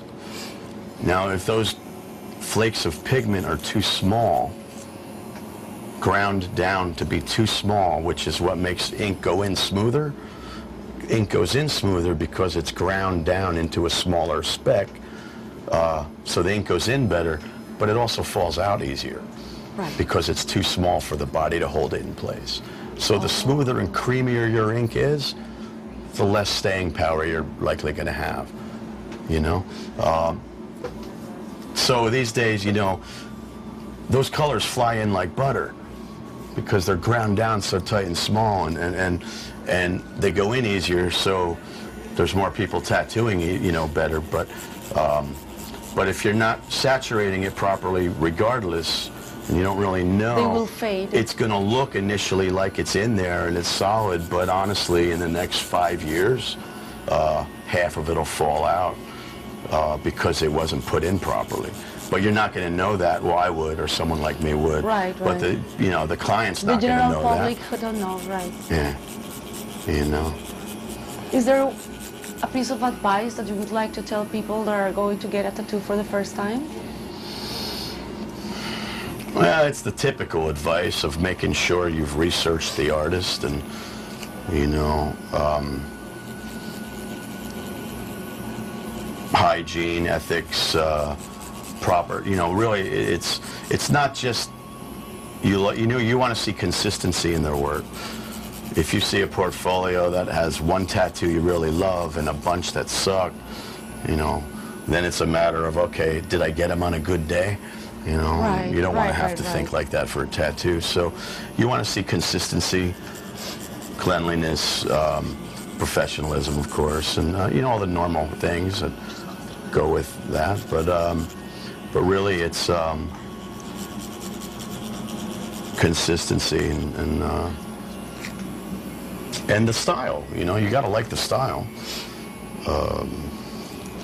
Everyone's got their own style. A lot can be versatile and imitate other styles, but it's good to find an artist that specializes in what you're looking for. And if that means traveling a bit and paying a little more than you planned, well, it is forever. And, you know, once you spend money, you kind of forget about the money. The money that you spent, you're not going to dwell on that, you know. Yeah, some artists may be too expensive or not expensive enough. Or, so it really depends on what they're producing, you know. I get upset because, like, I'm ranting on about artists that are making a name for themselves based on lies, like work that's like edited in Photoshop and presented on Instagram as real, and it's not, and the public doesn't know the difference, and you know, that I think is problematic. But so educating the public to me is really important, so they know what to look for and what to avoid. And seeing healed work is, to me, something that remains important. So I would look at that artist's healed work. That kind of separates the men from the boys. Right. Also, we have a viewer's question. Where can people purchase your artwork? Purchase my art? Yes. What do I got besides T-shirts right now? Through Paul, there's some art prints on the site, through right? lastritesgallery.com? Yeah. Oh, my fine art? Info, yes. Yeah, Last Rites Gallery. Info at Last Rites Gallery. You can ask for available work. Yeah.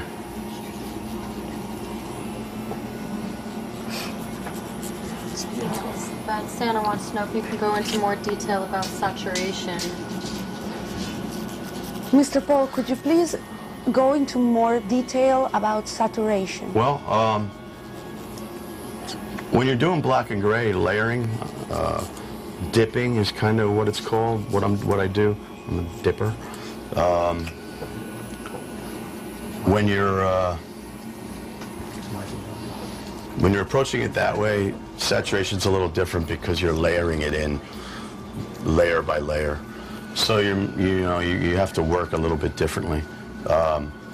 We're packing color in, where saturation plays a different role. It has to be solid. It has to be, get in there, get the job done, come out. You got to make sure always that you're not overdoing it and causing too much trauma. But you just figure you'd like this, if every piece of color is a little speck, you want to pack as many specks in solid as you can, because there's always going to be some that fall out. So excellent. The more specks you put in there, the more longevity you may see. So unfortunately, we have to leave you guys now. Are we done? Yes. Maybe I should show this real quick, the progress we made. Real quick before we go. Right.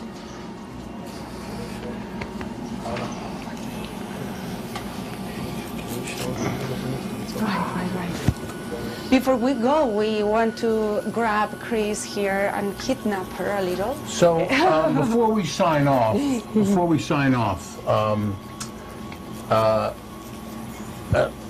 we have we have okay. Well, Chris, we've had Chris on quite a bit already. right.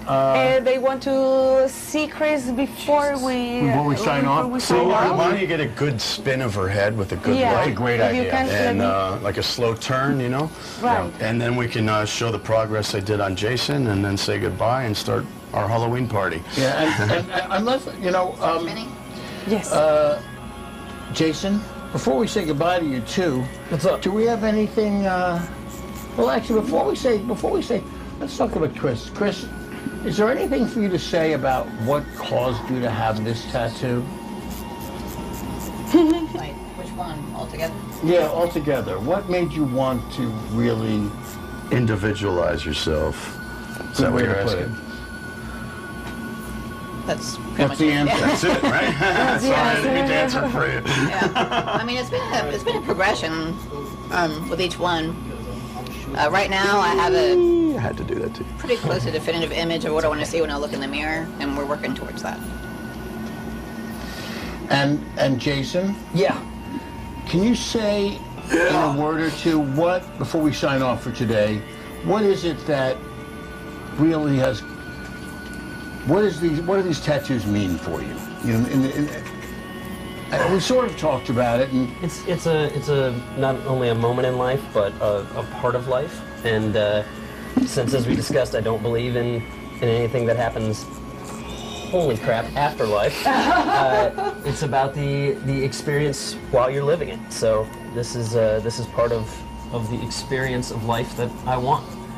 Not that part, but the part of later having part. it, right? The part of having it. Tell me again about my Not the eyes. painful part, right. But the part about having it, right? The having it and what it is and what it represents. I mean, that's part of the experience of life. I mean, this is the moment that we're in right now. This is the moment Okay. that we have.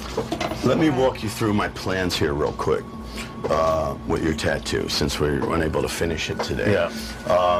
The Higgs boson is going to be, this sort of thing is going to be embedded in the circle. Right. So there's a circle right here. Let me write this down. Okay. So we've got the spine coming down, swirling like that, S-shaped spine, which you might start to see here, and the ribs coming off the spine. Still sloppy right now, but that'll all get refined. But that's the spine there. I'll be doing some biomech in here and making it more evil. So that's the spine. The ribs come around, which will be shadowed so that, you know, they really kind of frame out and encase the arm like a rib cage would. And the Higgs boson is this circle right here that you're going to transparently see the spine through it, but you're also going to see this kind of design built into it, like swirling subatomic particles and that sort of thing. So it's like a Higgs boson, but it's more representing subatomics, you know, in general. Yeah. That's the most complicated of the whole tattoo is this right here because of the layers involved. You're going to see the spine like a little bit lighter, so like this is floating in front of it transparently, the energy of the boson. But you're also going to see the shape of the spinning particles, electrons and such. Yeah. So technically, it's not really a Higgs boson, but it's all relative, you know. Gets the point. And then the smoke will continue up the back of the arm. So right now, it's hard to define everything, but you can start to see the shape that I'm going to be building as I develop the light source. Like these will be shaded darker, and we'll get more of a, you know, dynamic, actually. How are you feeling, Jason? I'm really glad that He's done today. I'm done. Yeah, but I'm very excited about it because it looks gorgeous, and I can't wait to have it finished. So from Last Right Studio on 38th go look Street at it, man. in Manhattan's Hell's Kitchen, we have the great Paul Booth. We've watched him work for 3.5 hours. guy owes me money. We are so Jason, happy that Paola we got Duran. to. Thank you. I am so happy I got to show you guys this crazy Paola Duran, place. Paul's partner in crime. Right. Soulmate, partner in crime. Right. And the most beautiful witch on Halloween. Oh, thank you. I am a witch. And Thank you so much for being with and us. Chris, who has this magnificent tattoo all over her face. We show her face one more time. Magnificent tattoo. So beautiful. From this beautiful place. I think we've shown the studio. Yeah. Well, we hope that next time, there will be a next time, and we can walk you a little bit through the We'll collection. do a little tour. Oh, the fantastic things that Mr. Paul has here, and also take you downstairs to the tattoo theater, where all the artists, like the second vagina, where the other artists share another vagina down there. Yes. Okie dokie. So thank you all so thank much you. for tuning in. From Last Right Studio, Tabitha. Tabitha! It's been a pleasure. Yay! See you in hell. And we'll see you next time. We'll- Everybody, thanks a lot. Appreciate you.